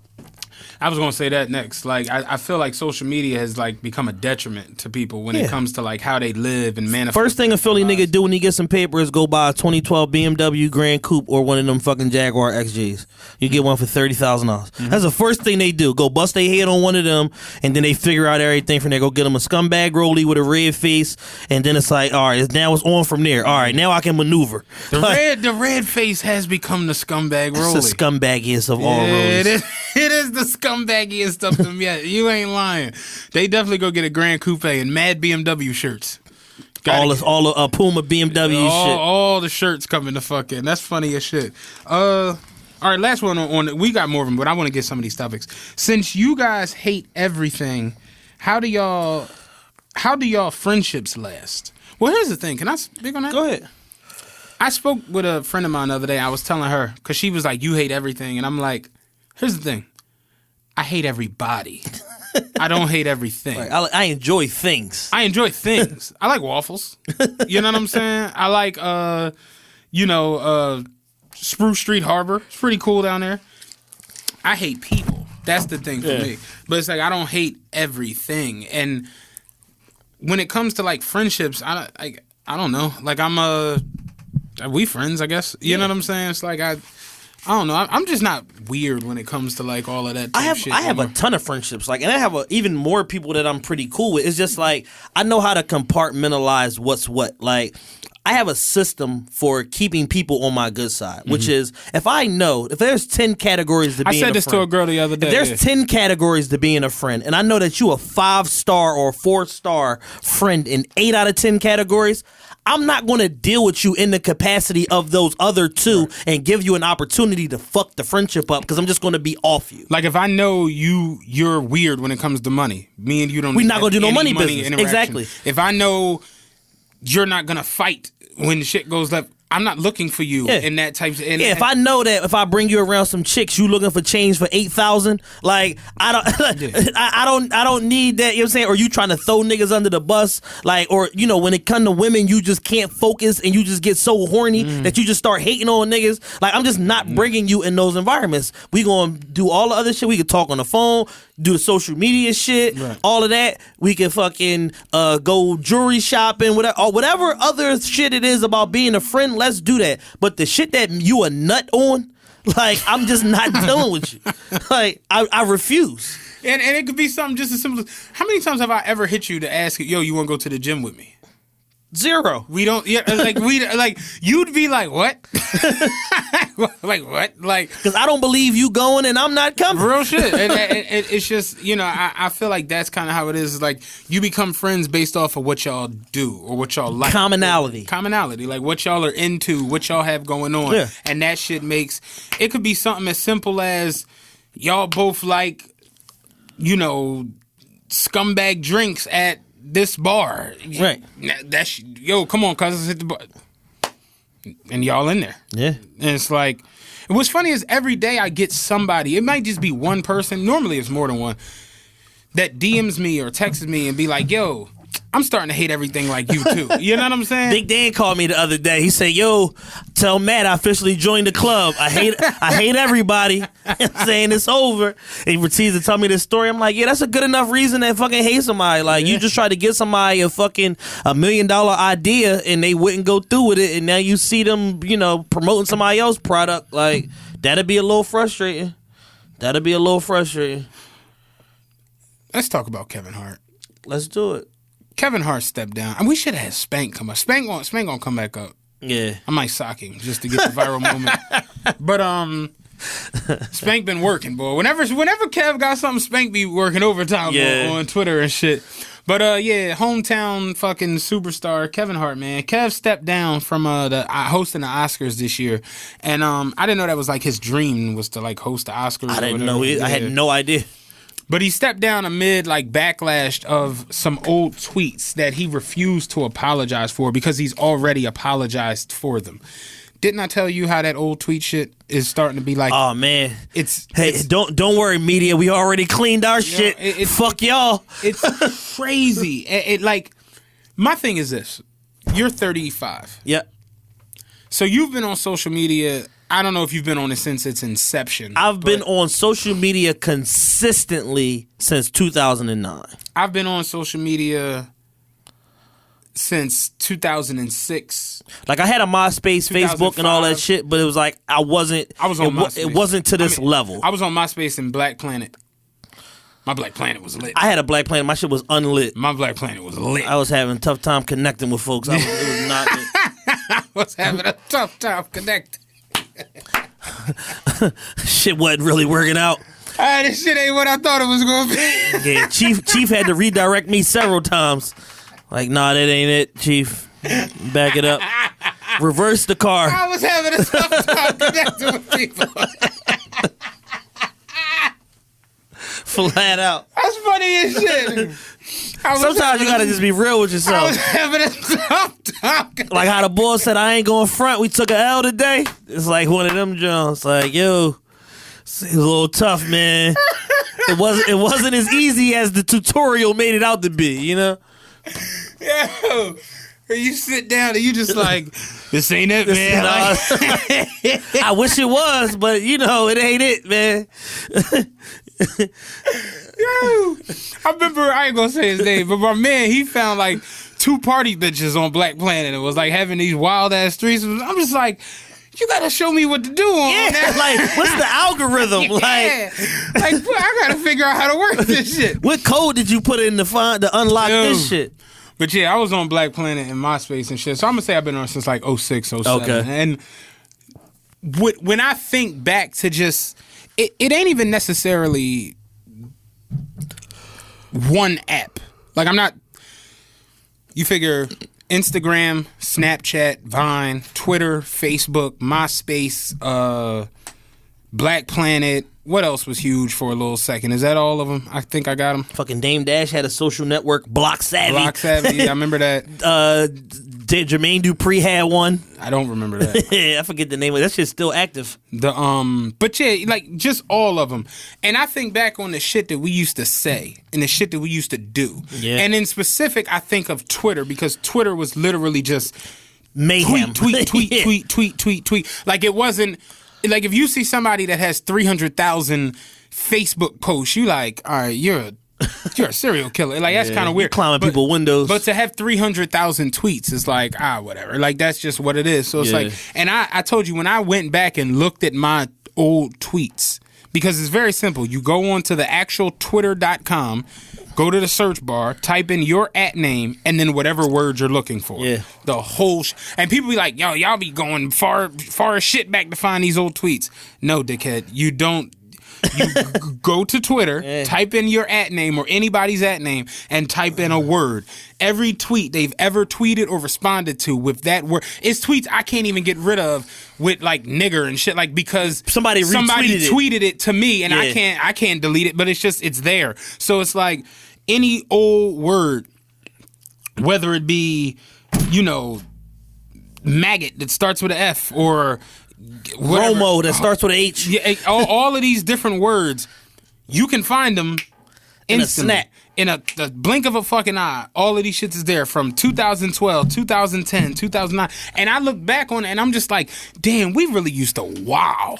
Yeah. Like, we used to wow on Twitter. Like, and people don't really get it. If you weren't in it, it's just not going. It's like somebody in the military explaining to you what it's like to be an active fire in the middle of Iraq. You're not going to understand. Yeah. You might think 54th and Waloosing is fucking crazy, but it ain't as crazy as Kabul, Afghanistan. Yeah. And they can't make you understand by explaining it to you. You have to live in it. Yeah. And I guess I don't want to make, like it's like I'm making it as serious as that, but it's like if you were really on Twitter. It was a cultural thing. Like, it was the culture of Twitter. Just like when you go to fucking South Philly, certain parts of South Philly, people double fucking park their cars. Mm-hmm. It's just a culture of the neighborhood. And PPA don't fuck with these people, blah, blah. It just is what it is because it's more fucking cars than it is houses and it's more cars than parking spots. It is what it is. So the nature of Twitter for a long time was you get on there and say the most outlandish shit you can say. Everything. And it was everybody. It wasn't like... And you don't even necessarily gotta feel that way. Yeah. Like, I could dead ass tweet you, be like, where you at, pussy? I don't think you're a pussy. Right.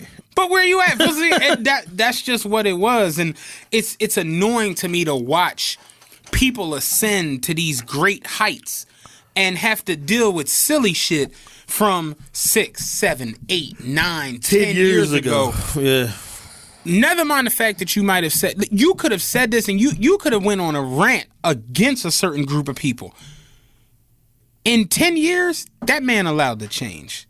That man allowed to change his opinion, change his views, change his look on the world. All of that shit can change in a matter of motherfucking... your opinion can change in a matter of minutes. Yeah, depending on... If somebody may talk to you and be like, yo, and at the end of it, you may be like, damn, I didn't look at it that way. You absolutely right. But like in minutes, your opinion can change. The Reverend got DMX to put the gun down at the end of Belly. That shit ain't take fucking 20 days. That shit was literally minutes. Right. It's like, that's how fast your view can change. And people will go and be like... you could get signed, or I could, I'm a perfect example. I could get signed to Jay-Z tomorrow. Well, not really, but I'm hypothetical. In theory. I get signed to Jay-Z tomorrow, and I'm like, take a picture with Hov, like, yeah, I signed with Rock Nation, they my new management company, whatever. Motherfucker go find a tweet where I'm like, Jay got destroyed on Ether, and now I gotta have a press conference. Look, I've always found Jay-Z's takeover to be and now I got to do this weird ass shit because somebody done went and took a thought from 2000 and whenever and brought it to 2018, and now I gotta explain the shit to the world, and that shit to me is just like, it's mad annoying. It's super annoying. And like Kev said it best, like, why the fuck do we give internet trolls validation? Like, why? Like, what made them lit? What made you more popping than other shit that's it's nuts. And the thing is, what's so much frustrating about it is that we never illuminate the source of where this shit came from. Right. It's just some because Reddit is anonymous, so motherfuckers will get on a Reddit forum and just post some shit and just fuck somebody's whole life up, and there's just no accountability for the shit. And it's like the weirdest shit ever. We never call out these people for being fucking internet trolls or trying to stir up shit or being troublemakers. But Kevin Hart got to go and answer to this or that, and if you don't apologize, then you're not gonna host. We're like, well, how about this? I'm gonna apologize, and I'm still not hosting. Right? Fuck y'all. Because I'm up 100 mil. I don't need this fucking. I got fuck you money. Yeah. It doesn't matter. It was just annoying watching the whole, like, it happens more and more and more and more and more and more and more. And I watch it. I try not to make it a racial thing. You understand what I'm saying? But it's hard not to. It's hard as fuck not to. Yeah. I don't want it to be a race issue, but it's just like, why is it that black men have to get screwed? Like, when you're a Caucasian woman, Caucasian man, do whatever fuck you want. Caucasian dog, you can fucking wild out, and it's like, oh, it's all in good nature. Like, Joe Rogan has a joint where he was blatantly saying the F word, and he was saying like I'm such a F word, and that shit came out the other day. Motherfuckers was black people on the tweet like, oh, he talking about himself though, so that's like joking, and I'm just like, we different. Because on the flip side, you're not allowed that same courtesy. Oh, hell no. To where it's just like, oh, you joking and you being funny, whatever. It's like, no, we know you was joking, but what you mean though? Yeah. It's like, oh you was joking. Yeah, all that's cool, well and fine, but no, really what you mean. The funniest shit I seen the other day, I didn't even want to laugh, but I had to. I guess Kevin Hart did a skit a couple years ago with Magic Johnson's son. And Magic Johnson's son like hit him with a purse. Yeah. And he hit him with the purse, and the caption said, "I saw the tweets, Kevin." I burst out laughing off of that shit. I saw the tweets, Kevin. But it's too Chief on the line. You know what I'm saying? Like, for 2018, dog, y'all really need some old heads. Y'all need some guidance. Y'all need a chief. Y'all need somebody that's just gonna be like, yo, fall the fuck back. Right. Like how we had, yo, fall back. That shit ain't even worth it. Yeah. Fall the fuck back. And it's just, like, people literally, like Drake said, going on the internet, not part of my day. Because motherfuckers really get up and get on. Like, we talked about that incel shit last week. It's people who really wake up. They crack like, their fingers. Another day. And they get on the net. And they use this internet. Like, we talk about all the time, just in our city. Motherfuckers use these social medias, these internet, all of this shit for evil. Yeah. Like, you know how they say, like, using your powers for good and using for like when the Golden Lords got the little piece of the meteor and he went fucking crazy. Like, niggas use their powers for just terribleness. And we see it time and time again. Time and time again, man. Recently, a fucking popular Philadelphia platform fucking unfolded and ended in violence. Yeah. And it's just like, yo, like, it's because people that'll sit around and talk about people, once they run out of shit to talk about, they're going to talk about the motherfuckers to the left and to the right of them. And that shit eventually, unfolded and it poured down. And I'm like, yo, why is my homegirl online, like, rumbling a linebacker? What the fuck is going on here? And it's just like, we don't even know what the source of it was. Yeah. But just nonsense. It's nonsense. Like, and it all started from some internet shit. I said the other day, I'm like, we literally reached a point where it's like, the more nonsense you have in your atmosphere, the bigger your light will become. Yeah. And that's Mona Scott's fault. And people's lives, like I hear people say shit like, "Oh yeah, I love my ratchet TV. That's my entertainment." It's like this shit shouldn't entertain you. Shit is self-destructive. That's how I be feeling. Like, nah, yo, this shit is just to an impressionable mind, not me or Matt or somebody with some sense, but to an impressionable mind, it teaches them that this is the way to behave, right. And that if you act crazy enough, you will get attention. You can get on television. You can this and that. Because all the people that are on the Love and Hip Hops and all that shit, they tell you, oh yeah, if you don't got an interesting storyline, they gonna cut your shit and you're not gonna get paid if you're not on TV. Right. So you gotta be interesting and you gotta just or do the wildest shit. It's like you when, can really do. When fucking Gungeon went viral with the shoot you and getting shot in the head rap video. Everybody turned around. Niggas was doing drunk driver videos. Motherfuckers stopping the nigga from jumping off the bridge videos. It's just monkey see, monkey do, man. Monkey do, and it's just the shit that the monkeys be seeing be fucking nuts. It'd be fucking insane. And that goes to a point of like we've talked about this a lot on the podcast, is people allowing people to just establish and maintain their own lane. Right. Like motherfuckers to see something work and then they on the next thing smoking. Whatever I can do that's similar but not the same, I'm on it shit. You know what I'm saying? Like we done seen it with the fucking hair shit, fucking girls doing eyelashes, eyebrow, all that shit. It's a gajillion of them and I get it. Like certain shit is like, all right, it's a multi-billion-dollar industry. If you get a slice of it, you can still make a lot of money. I get all that. But why not just support the people that were the early adopters and then focus your energy on doing something different? The whole reason why Apple is such a successful company is because they make innovative products, not just one, products that have changed the world in multiple fucking ways. And y'all want to focus on the same 3, 4, 5 service-based industries or selling hair or fucking selling t-shirts, whatever the fucking. It's like, all right, I get it. You can make a lot of money doing that shit, but goddamn, like, what else? Like, what are your talents? What are you passionate about?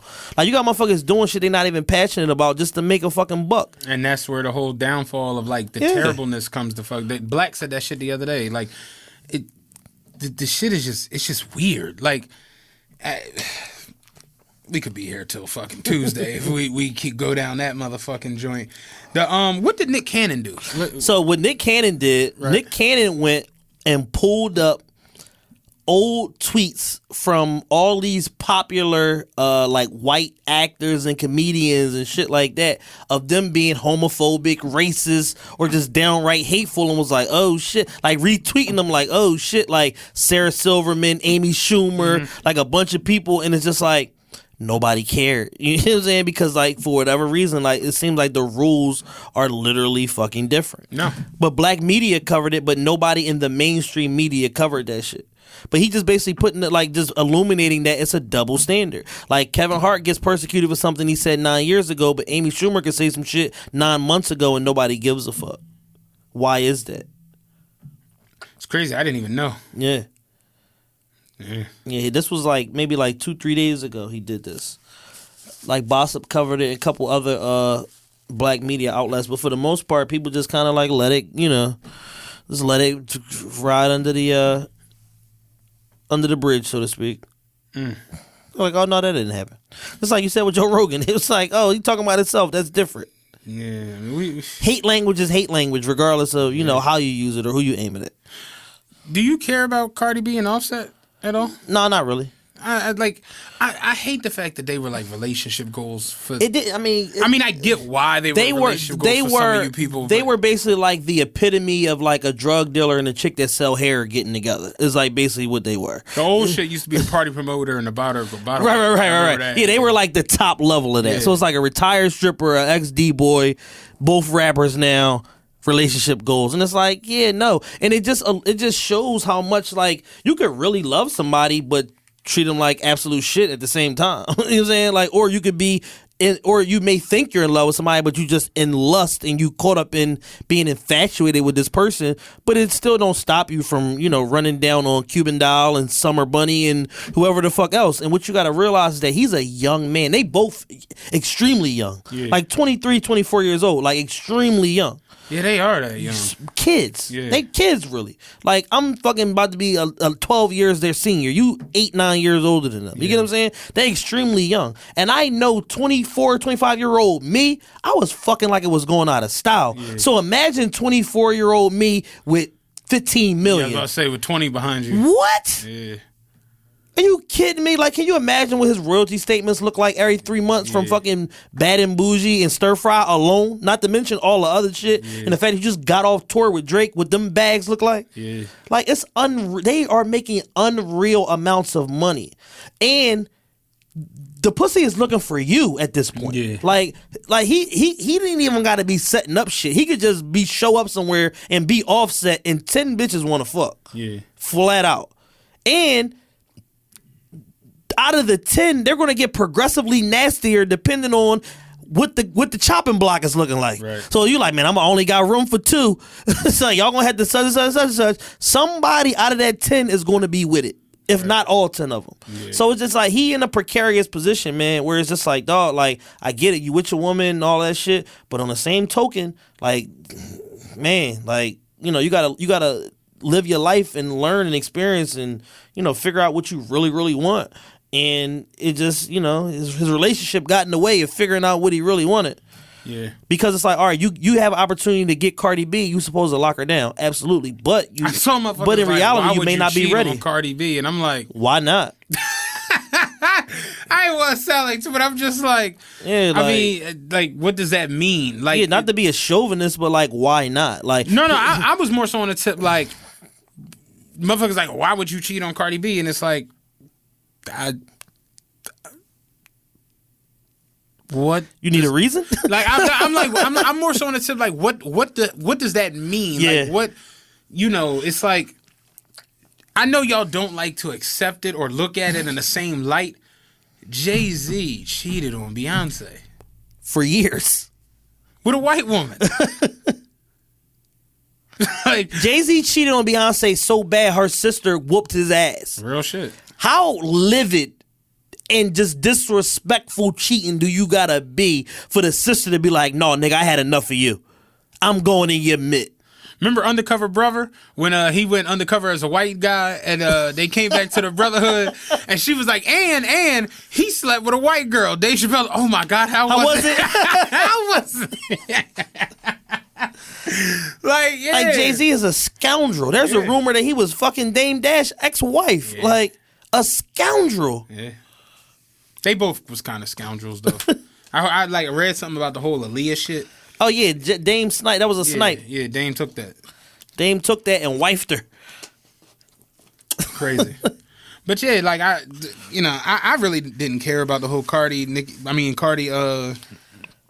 Offset shit. But I mean, the most entertaining shit of it all was him saying y'all won. yeah, in the the y'all comments. one line is great. That might be the line of the year. That's right up there with a Monkey Don't Stop No Show from Yeah. Future. Like, yeah, that's Wasn't I'm Good, Love, and Joy earlier this year, too? yeah, that was his. Future had like a bunch He of had them. this 5. Somebody ran the list down the other day. It was yeah. like he had 5. He Yeah, gave us 5 drinks. year. this Future year. was dropping hotlines all over the Man. motherfucking place this year. Future, man, he can annoy anything with a vagina. They hate him. Yeah, they hate his guts. Okay, Slick asked for a shout out, Kyrie. So, Shout out Slick. yeah, what up, Kyrie? Shout out Slick, FSO Records. Ralph Lauren Polo had such an influence on the black and hip hop community, and now it seems like it's just over. No, they making a comeback. They got some really dope ski coats in this new collection that they put out. I want you. Have you seen the '92 Olympic John? It's supposed to drop like within the Fire. next week or so. I want Fire. that jacket so fucking bad. Fire. They got this. They got this patchwork coat that's fire. It's just like they didn't make products that appealed to the new sensibilities of, like, you know, where people are. Like, the hip hop community is like a high fashion community or a custom made community where I wasn't motherfuckers, even gonna a go lot of that motherfuckers far. making their own product and or buying other shit, and they didn't change with the time. They just made the same shit over and over again Like for 25 years. historically, even when we were kids, we wanted to look like the older dudes. You Yeah. know, like my man from Baltimore, they call phone pods dope dealers down there because like all the dope boys have like. So you see that shit growing up. Like I remember the first time I saw the phone pods, the blue with the clear sole. Yeah. I was just like, yo, what the fuck? And I was like, it's funny because the niggas who was selling drugs, they was the ones who had them on, and it was just like, I got to get them motherfuckers. You know, like, you wanted to look like the older niggas, and the older niggas was all wearing Mark Buchanan jackets, Pelly leathers, polo downs, polo hoodies, polo sweatsets. When it was Easter time, niggas would have that yellow polo sweatset or the motherfucking baby blue John. Remember the Carlton jacket, the little windbreaker John? Like Steve Urkel was wearing polo motherfucking golf shirts left and right. Him and Carlton had, it was one of them old Fresh Princes was on. This nigga polo jacket was, I mean, like, it was lights out. I was like, yo, Carlton stayed in some immaculate polo shit, but like all the Wu-Tang niggas, all of them, they all was wearing polo downs. I think Rod to this day still uses the same damn low sweater, John. Yeah, and that's the Raekwon joint, like polo with the bear. Polo just was it for Kanye made his whole shit with polo backpacks and polo with the bear and shit like that. So it's like polo was just it. And I still fucking love polo. Like the big horse shit was kind of annoying to me. Yeah, but they went real Camden-ish on us. It was real Camden, New Jersey. It was real Newark, Delaware. I was about to say Chichester, but shit. It was real Newark, Delaware. The big polo shit did get real Chichester-ish after a while. So I was like, I was cool off of that. But polo rugby's still the shit. Polo downs is still. I got a Nordica down. Like I still love. that. They brought back the fucking snow beach shit. Yeah, like it's still the Alpine shit is back now. It's like they're still who they is, but where the hip hop and the urban community is now, it's like, I want to say the proper term, and I don't want us to get like no emails. Metrosexual. Right. That's how like it's more European now. The men dress almost like clothes are like unisex now. Yeah. Like men and women, like the young niggas, they wear the same Vans. They wear the same jeans in a lot of instances. Yeah. They wear the same shirts, the same hoodies, the same cross chest bag. Like there isn't really a there's no dividing line between men's and women's fashion. I was reading an article the other day said that the men's sign on the bathroom door and the woman's sign on the bathroom door, it said that people are fighting to get the woman's John changed because it's derogatory to have her in a dress. That's what it's, and I was just like, 2035 is going to be fucking nuts. If y'all think 2018 is crazy, holy shit, wait till Chief get a load of 2000. Chief ain't getting no rest. Chief gonna be up all fucking night. Chief like ain't no rest for the weary. Like, and me and my mans, we was having a conversation the other day. I'm just like, yo, 2035 is gonna look nuts compared to what it was. And that, but I told him though, when we look back, think about 1940 compared to 1970. Niggas didn't have rights in 1940. Yeah. You know what I'm saying? 1970, niggas was millionaires. Niggas was tearing up the A. Right. So it's like that cosmic shift in culture between those 30 years, or if you look at the 1960 to 1990, niggas was owning companies. Yeah. Motherfuckers was straight becoming billionaires out here. Yeah. Oprah was starting her shit. You know what I'm saying? So it's like there's always going to be cosmic shifting. And I feel like 2010 to 2040, it's just going to be, you know, we going to be like our grandparents and how to be like, well, back in my day, right? You know, you could haul off and punch a bitch in the face. And like, that's how motherfuckers is going to be in 2040. When flat out. When you, like, what was not the movie? Too long ago, you could put a chick in a crippler crossface and nobody would bat an eyelash. Real talk. You can't breathe on a chick in 2018, 19. Like, I think about the fact that Mike Tyson went to jail for a rape. And he came out and was one of the biggest draws in the sport. He was still the biggest draw in sport. Tupac went to jail for sodomy, and he had the #1 album in the country while he was in jail for sodomy. And I think about that now. Like, I don't know if Mike gonna still be the biggest draw when he come out of jail. They might not never let Mike out of jail. Like, Mike might not get a license when he get real shit. It's just. It's a different climate and a different culture. And I can't really attest to whether or not it's like great or whatever. Like, because at times I'll be on the tip like some of this shit is just ridiculous. Yeah, no. Some of this shit is just my opinion is this, bro. Overall, society is changing for the better. But there are elements of radicalism in these things that people want to change that makes the causes look like, man, get the fuck out of here. Like it's certain radicalized elements in what people want to alter that makes the cause seem unworthy of change, and make it seem, and people are hijacking legitimate causes for their own personal agendas and fucking up the messaging. Right. And messaging is something like me being like a marketing guy, and you know, they teach you that in school. That's part of like your advertising classes and shit like that, is like messaging. What message do you want to convey to the audience? Like, okay, this is your imaging or whatever, right. But what is this hidden message or the psychological message that you want to impute into people? Mm-hmm. So it's like the imaging be one way, but then their messaging be like all over the fucking place, right. And it be muddying up the water and fucking up what they're really trying to convey for the overall cause, because one or two people are on the far right or far left of this topic and they want their agenda to get across more than the overall message of what's important. And that goes for homosexuality, that goes for misogyny, violence, domestic violence, all of that shit. Is like there's always going to be different radicalized elements because of people's experiences be shaping they, you know what I'm saying, be shaping their views or whatever like that. So it's like just because your husband beat the dog shit out of you doesn't mean that every man is looking to beat the dog shit out of their woman. Yeah. And that those radicalized views be skewing the argument to where it'll just turn certain people off and be like, well, man, fuck all y'all bitches. Get beat the fuck up for all I care. Like, it'll just turn people off to the point where it's like, yo, I was with you to a certain point. And then once you start talking that all men have the ability to da-da-da-da-da, now it's like, all right, man, well, fuck you then. Get beat up. Who cares? Yeah. Like, you'll turn people off to your cause by being a radical. Right. Yeah, I get that. I understand that all day. It's just, I don't know. I look at it more so on a tip like, I get some of it. Like, it makes sense. I get like, most of it. I get it. But just the whole Kevin Hart situation. They were basically mad at him because he said he didn't want a gay son. Right? But then there are gay people that'll say the same thing. They don't want gay children. Yeah, because they don't want their kids to go through the same thing that they went through and being persecuted and being prejudged and da-da-da-da-da. And it's okay for them to say it. That's like me saying I don't want a black kid. Like, if I have a kid, chances are, hey, I hate to be the bearer of bad news. But no, it's like, and that's more so my thing. It's like, why is Kevin Hart persecuted for saying this when you turn around and say it? Yeah.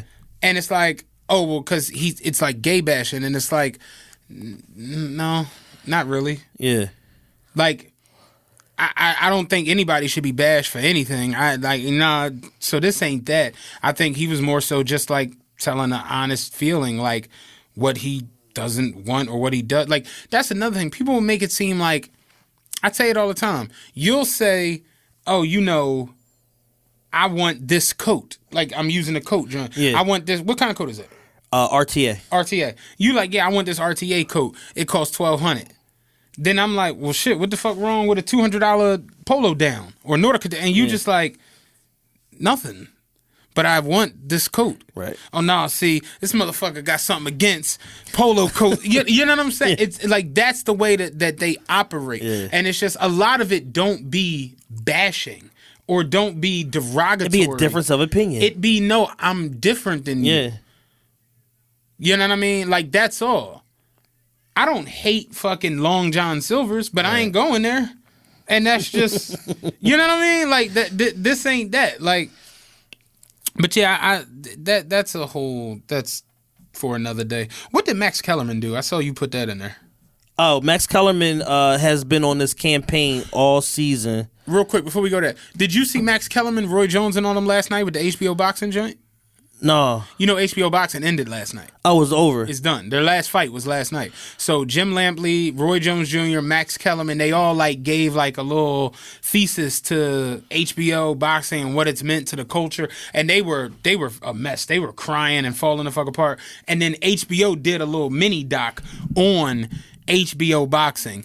And it's just wild to think that like something that had such a strong hold on its culture, you know, like yeah. HBO boxing was it for boxing. Like the Thriller in Manila, the Rumble in the Jungle, right. Tyson getting defeated by Buster Douglas. Riddick Bowe versus Holyfield. Riddick Bowe versus Holyfield 2 when the nigga flew into the joint. Motherfucking Hagler versus Hearns. Hearns versus Sugar Ray. Fucking De La Hoya versus Felix Trinidad. Yeah. Felix Trinidad versus Bernard. Roy Jones. Floyd Mayweather. Like everything that in boxing that was anything, most of it happened on HBO. Only in these last couple years has Showtime and NBC stepped in and like, you know, Floyd has gone over. And really, I look at it like it's Floyd. Yeah. Floyd fucked up boxing. Not for the bad. Like, Floyd really made it to where, like, a monopoly could fall. Yeah. And he showed him how fast it could. Because Floyd was like, y'all on some... Al Heyman over here. I mean, Bob Arum over here on some old nut shit. Listen... I can go to motherfucking Showtime. Y'all want to be on some silly shit. And Floyd bounced because Floyd, remember the 24/7? Floyd had HBO cracking. The Fab and Ray J shit, all of that shit spawned from HBO 24/7. Floyd bounced, took $250 million with the Showtime for 7 fights. And it was like literally the beginning of that. A matter of 8 years, HBO is straight not doing boxing anymore. That's insane. How crazy. When I'm talking about Ali, Foreman, Joe, for all of that shit for years, decades, has been HBO boxing. Floyd got out of there and went to Showtime, and it was just like, yeah, we really don't need HBO boxing, yo. Yeah. It's crazy.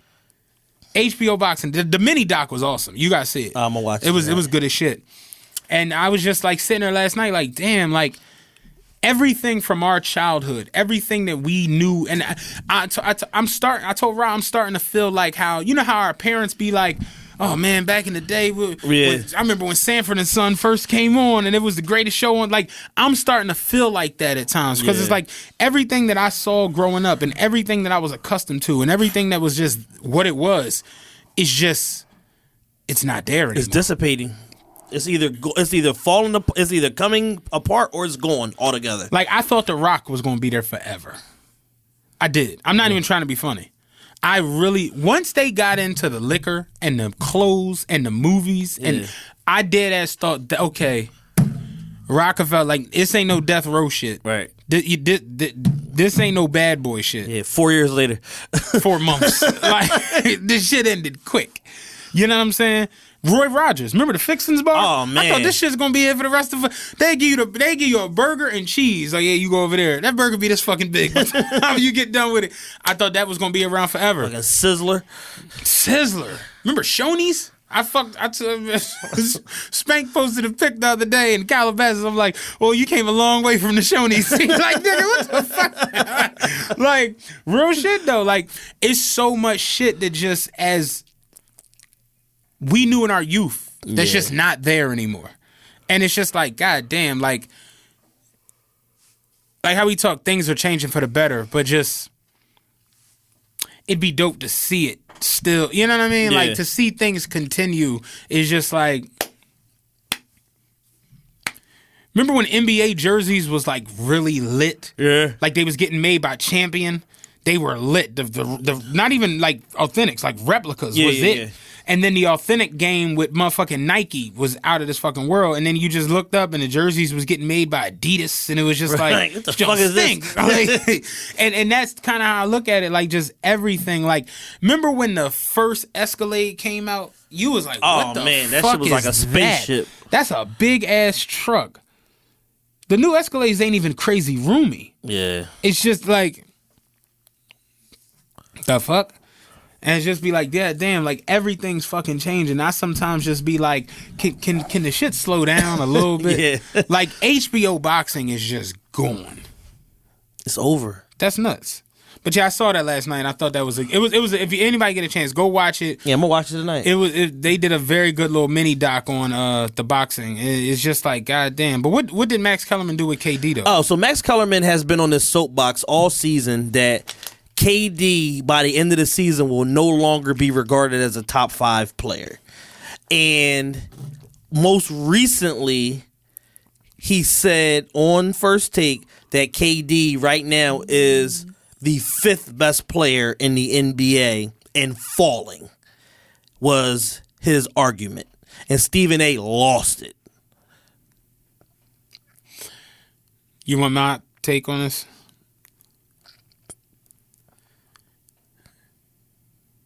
LeBron James is the best player in the world. Hands down. He's been the best player in the world since arguably 2010. Kobe had a good couple of years where they won the championships. Kobe was on the best team. I don't necessarily know if Kobe was the better player than LeBron was, at least in 2012, 2013. Hell no. No. LeBron's run is coming to an end. Yes. There's just it's already remarkable that at 16 years he can just continue the level of play, the efficiency that he has. It's just kind of insane that he can do it night in and night out still. You have to think that Father Time is going to eventually put LeBron. You see, LeBron already on defense isn't the greatest motherfucker out there. So it's like at one point, a lot of slippage in his defense. Though he did one joint where he threw his foot out. Did you see that shit? Nigga blew past him. Bron did the straight old head joint. He put his foot out. Like, so yeah. At one point, Bron was a first team All Pro defender. Yeah, that's not there anymore. His efficiency's through the roof. His ball handling skills, Paul's, is great. His vision is still nuts. He can shoot better than he ever did. So that's dope. And then he's 6'8" and 270, and he can just muscle over whoever. Yeah. So it's like, yeah, he's still the best player out there. The Lakers are fucking fourth in the West right now. Right. They just haven't made the playoffs for the last 5 years. They are fourth in the West right now. And they trying to get Trevor Ariza. Mm-hmm. Back. Ain't that crazy? Yeah. Trevor said he got his chip. Like, I got to go get this paper, y'all. I'll be back. You know what I'm saying? But no, LeBron's the best player on earth. Kawhi Leonard is the second best all-around player on earth. I think people just forgot that because he drives a 03 Tahoe and he was injured and he has braids and he signed a New Balance. Right. So people just like, Kawhi Leonard is just so docile that people forget he's really that good. Yeah. The Raptors are by far the best team in the East. Right now, they're the best team in the league. They're the best team in the NBA. And Kawhi Leonard is like, I don't know if you watched that game the other night against the Sixers. He was literally man. Like, it was a man amongst boys. Like, he was just doing what the fuck he wanted. And like, his defense is impregnable, like on some Mike Tyson shit. Yeah. Like, my defense is impregnable. But KD gave him 51. Did. Because KD is the best pure scorer. Somebody the other day was like, KD's if Kevin Durant, prime KD, played prime T-Mac one-on-one, who would win? I'm like, if the game go to 35, Kevin Durant might shut him out. Yeah. Like, I'm like, Kevin Durant, like people can get mad all they want because they dislike him. They dislike him. Yeah. Oh, he a bitch because he went to Golden State. His hair nappy. They don't like his mom. Whatever the fuck have you. Yeah. As far as scoring the basketball, he's the best. I know this is going to piss people off because of Jordan, because of Larry Bird, whoever. As far as scoring the basketball, Kevin Durant might be the best pure scorer in NBA history. I know that's going to fuck people up and listen. He's a more efficient He's a more efficient, bigger, taller, better ball handler, George Gervin. That I was literally, I was about to say, he's George Gervin and Dirk Nowitzki in a 7'6" wingspan. Yeah. Like, that's what he is. There's literally nothing you can do. Your best defender can get 50 because I can score from anywhere on the other side of the half-point line. Yeah. Last week, they played the Raptors. And my man, we was watching this, and my man Nate was like, how the fuck did Van Fleet let Kevin Durant... Remember, did you watch the game? Yeah. When KD, with the shit on the line, remember KD drove right past him and dunked the shit, two hands. He's like, how the fuck he's like, this the shit I be talking about with the defense, with these new niggas, they don't got no defense. I'm like, it's a different game. In 1988, Van Fleet would have dead ass been in his zone defense at the left side of the key, and he would have waited for Kevin Durant, and he would have blocked him off. In 2018, with Kevin Durant having the skill set that he has, Kevin Durant can pull up from 40. Right. So when KD crosses the half-court line, you have to, it's like almost, what they call it in football, when the ball gets hiked, the defender can touch the receiver for the first, whatever the fuck it is. Jam. You almost got to jam him when he crosses the half-court line, because if you don't, you could look like Bron in Game 5 in 2006, like real shit. Because KD can pull up from 40. Steph can pull up from 40. Harden can pull up from 40. Yeah. So remember Steph Curry with the shit against the Thunder? Yeah. I can pull up from 40, nigga. Yeah. So when he crossed the half-court line, you got to jam him. And then Kevin Durant is so fast and so lanky, he can literally just moonwalk right past you, nigga. 3 steps to the basket. And so it's like, yeah, as far as being a pure scorer, Kevin Durant's the best at it. I think right now Kevin Durant's the third best player in the league. Curry is great. Harden is cool. I don't fuck with Harden really, but he cool. Giannis Antetokounmpo is fucking on it. He's out of this fucking world. What's impressive about Giannis is can't fucking shoot. Yeah, but that's where I'm at. Is where it's just like I'd rather have KD. Yeah, because I know KD gonna bury that motherfucker from deep if he need to. It's like AD. Anthony Davis, Booker's up there probably.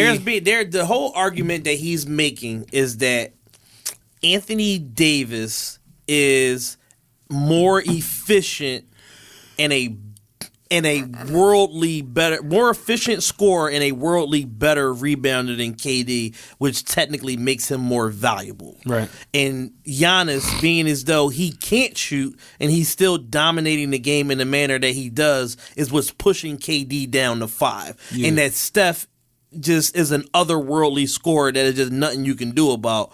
And that's what, puts him above KD or whatever like that. And I'm like, yeah, but not really. Because you can't teach 7'1". You know what I'm saying? With a handle, can pull up from anywhere, can finish, can rebound, and he's an underrated, excellent defender. He's not a Kawhi level defender, but who the fuck is? Right. You know what I'm saying? But to me, it's a toss-up between Kawhi and Kevin for 2. It's clearly them 3 alone. It's LeBron, Kawhi, and KD, and KD, and it's been that way for the last couple years. Yeah, it just is. And then it's Steph and AD on the outskirts. Like, I'm not trying to diss nobody else, but it's like Meek Mill has an album called Championships.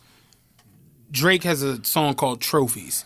The Grammy like this is what it's about, the hardware at the end of the day. When they introduce Ric Flair, they don't say, "Oh, here come Ric Flair." They say 18-time world champion Ric motherfucking Flair. When Weezy gets arrested, Weezy say they gonna mention this shit forever. When they mention me, they gotta say Grammy award winning Lil Wayne. That's how they gotta fucking mention me. Yeah. So it says at the end of the day, talk all that shit you want. Giannis, AD, all these niggas is cool. The end of the day, Kawhi, LeBron, and Kevin Durant are finals MVPs. Right. It's them niggas and then it's them other niggas. Yeah. James Harden, cool.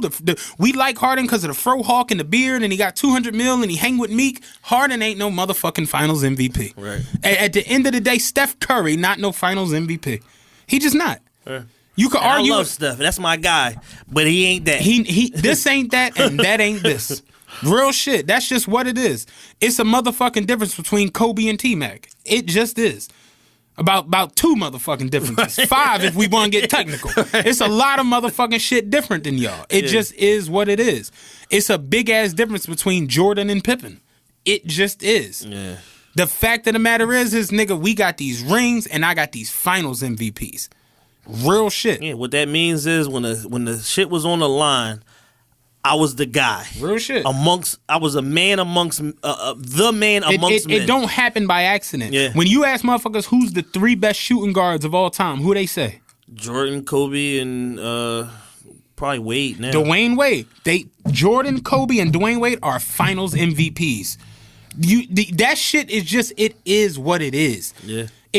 I'm sorry if you don't like that. That's somebody the other day was saying how I make my opinions based off of stats, and I was like, well, why the fuck not? Nigga, it's like, what the hell else I'm going to use? It's like that be look at you using data and shit. Statistics. That's more so how it goes. It's like, is Giannis having a great year?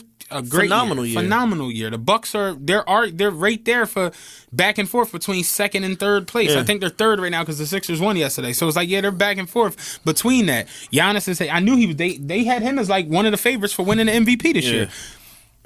But winning championships and winning finals MVPs and then winning more championships and winning more finals MVPs, that shit don't just come around. It's not no everyday occurrence. Think about in our lifetimes. You're 35, I'm 34. In our lifetime, since we were born, you were born in 83 or 84? 83. Okay. Since 83, how many multiple finals MVPs have there been? LeBron, Kobe. KD, Bron, Kobe, Jordan, Shaq, Larry Bird, Magic Johnson, Jordan. That's it. Yeah. That's just it. Was Hakeem? Hakeem won. He got 2 of them. Yeah. Okay. Elijah won. Yeah. That's it. Yeah. You're in an elite company.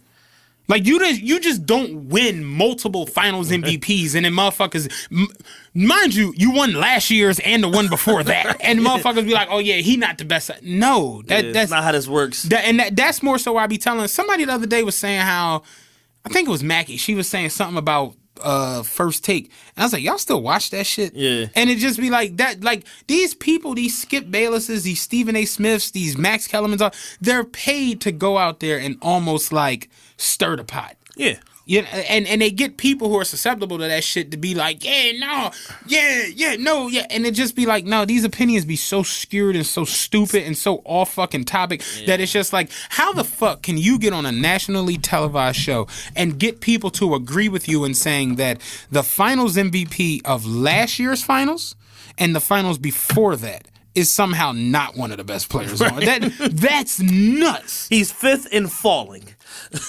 Iguodala won a finals MVP. Yeah. He's never going to touch another one. Yeah. Chauncey Billups won a finals MVP. He never was going to touch another one. Yeah. There have been finals MVPs where it was on some fluke shit. Deion Branch won a Super Bowl MVP. Yeah. Deion Branch has never, you know what I'm saying? Yeah. The nigga when the fucking when the Seahawks won the Super Bowl. Oh, the linebacker bowl. You're not winning another one. Tom Brady having motherfucking 4 finals, like Super Bowl MVP. That shit don't just come around when you are a multiple time MVP of the championship. That shit ain't happening. Pure greatness. Because as good as Anthony Davis is, he not doing it no time soon. No. Giannis ain't doing it no time soon.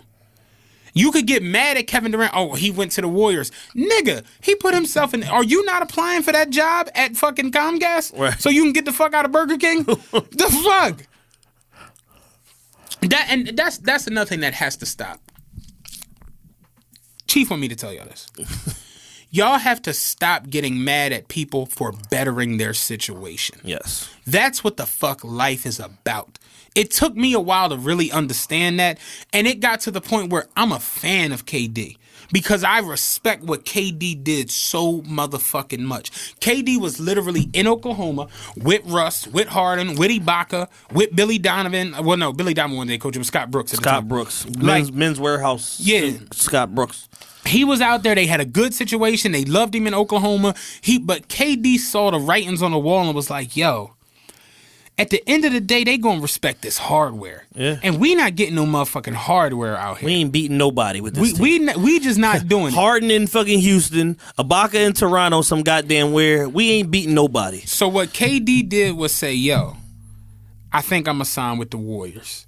Because me with them, I don't think we could be fucking touched. Yeah, it's a no-brainer. He goes to the Warriors. This nigga wins back-to-back championships, back-to-back finals MVPs. Now KD not even signing long-term contracts. He's signing 1-and-1s. Yeah. If it don't go right this year, I'm out. I'm out of here. Yeah, he got all the leverage. For what you and me talk about all the time, shout out Rob, we talk about it a lot. Jules too, we talk about it. Achieving your higher greatness and figuring it the fuck out so that you can live how you want to live. Yeah. That's what life is about. Kevin Durant figured, yo, I go here, take 2-year deals. I'm going to make the most money I can make. I'm going to have always a shot to win the championship. And at the end of the day, I'm in control of my shit. I said it the other day. This, again, goes to me thinking you're one of the best motherfuckers out there. Kawhi, his skill set is just out of his fucking world, but Kawhi just got traded. Right. Ain't y'all listening to What's Free back to back? Damn, dog. You literally ain't in control of shit. Yeah. They send you where the fuck they want you to go. You gave them a list of where you wanted to go. They say, yeah, nigga, that's cool. You going to Toronto, You going to Toronto, boss. Yeah, Chief just called. He said you going to Toronto. Said, yo, get your shit. Get a coat. Get a Canada Goose, motherfucker. Get you a motherfucking a Charling, nigga. You gonna be in Toronto, nigga. It's 2 motherfuckers in the NBA that's in control of they whole shit. It's LeBron and it's KD. You can get mad at it, but it just is what it is. Yeah. Rest of them niggas is trade bait whenever the fuck the organization get pissed with them. And I look at it like that's like me. I have a job where I make 100. You know what I'm saying? I be we do pretty good over there at where I'm at. We got great benefits. You know, you got downtime. I said the other day, like, I got my new sick time the other day. Motherfuckers was hitting me like, wait, y'all get 60 sick days? I'm like, yeah, nigga, you need them because they stress you the fuck out. Right. You know what I'm saying? But it's just like, yeah, it's a lot of little perks to the shit. I'm trying to get on something else, though. Yeah. Because that's what life is about. I've been here now for the last 9 years. Yeah. I'm trying to get on something else. Time to elevate. Time to do something else. And motherfuckers will look at Kevin Durant, oh, he a nut for going to the Warriors. How? No, he took the best job. He took the best job at the best company. With the best company and the most money offered. And the most free time. And the most popping shit. Yeah. Where would you want to be with $35 million a year? You want to work in motherfucking San Fran, where everybody's getting rich off of motherfucking tech motherfucking businesses with the baddest motherfucking chicks on earth 30 miles away from you? Or you want to be in Oklahoma? That's not easy. With a bunch of sharecroppers in wheat fields. That's an easy one. When LeBron signed with LA and motherfuckers was like really thinking he was going to come here, I'm like, you really thought LeBron was going to pass up? LeBron wants to be a fucking business and a motherfucking entertainment mogul. Yeah. You really thought LeBron was, and he wants his kids to have the best. Come here and ride dirt bikes with me and eat lo mein and get shot. Y'all really thought that's what Bron was about to do? Just come and chill at Fridays? Like, no. Motherfuckers aspire for more and want more. So it's like for them type dudes like LeBron, Bron on the back nine with basketball. He ain't even really worried. Like, I'm balling because it's what I love doing. It's what I've done my whole life. And I always wanted to be a Laker and I'm in LA now. But for LeBron, it's like, yo, Bronny coming. Yeah. I don't give a fuck about this shit. I'm a champion. I'm a legend. I'm one of the best ever, if not the best ever. My story's solidified already. I don't give a fuck about this shit. Like, I'm looking past basketball. Like Jay-Z. I'm not worried about dropping consecutive rap albums now. I'm trying to own Nabisco and do all this other shit. Like, I'm not necessarily worried about this. And people literally get it fucked up and be like, oh, you a nut for bettering your situation. No. It's like, no, it's not how this works. No. Chief want to let y'all know that's not how it goes. Chief had texted me earlier. He was looking for you. I don't know. Did you talk to him? Like, real shit. That's how I be with motherfuckers left and right now, man. But, you got anything else you want to Nah, man, that's it, man. Another fantastic show. Episode 70 in the books. I'm just long weekend, man. Yeah, long weekend. You. Yeah, but I was good for the first 90 minutes. The last 30, I'm like. Did you see Stephen A. falling asleep? At, he had to tap. They working Stephen A. like a dog at ESPN. Like, come on, dog. Wake up, nigga. I'm like, Stephen A. need a union. That shit's terrible. Real quick before we go, busy weekend at the club, man. Back at Vanity Grand this weekend. Friday, NBA YoungBoy concert at the party. 18 and 21 to drink. Saturday, Roddy Ricch, which is Meek new artist, his official signing party in O'Malley, Meek cousin Dream Chasers birthday bash. They both on Saturday. Tickets for everything, VanityGrandPhilly.com. That's VanityGrandPhilly.com. I'll be there all weekend. You know, it's nothing I can do for you as far as comps or anything like that, but pull up. It's gonna be a good time. Enjoy. We out. We out of here, man. Peace.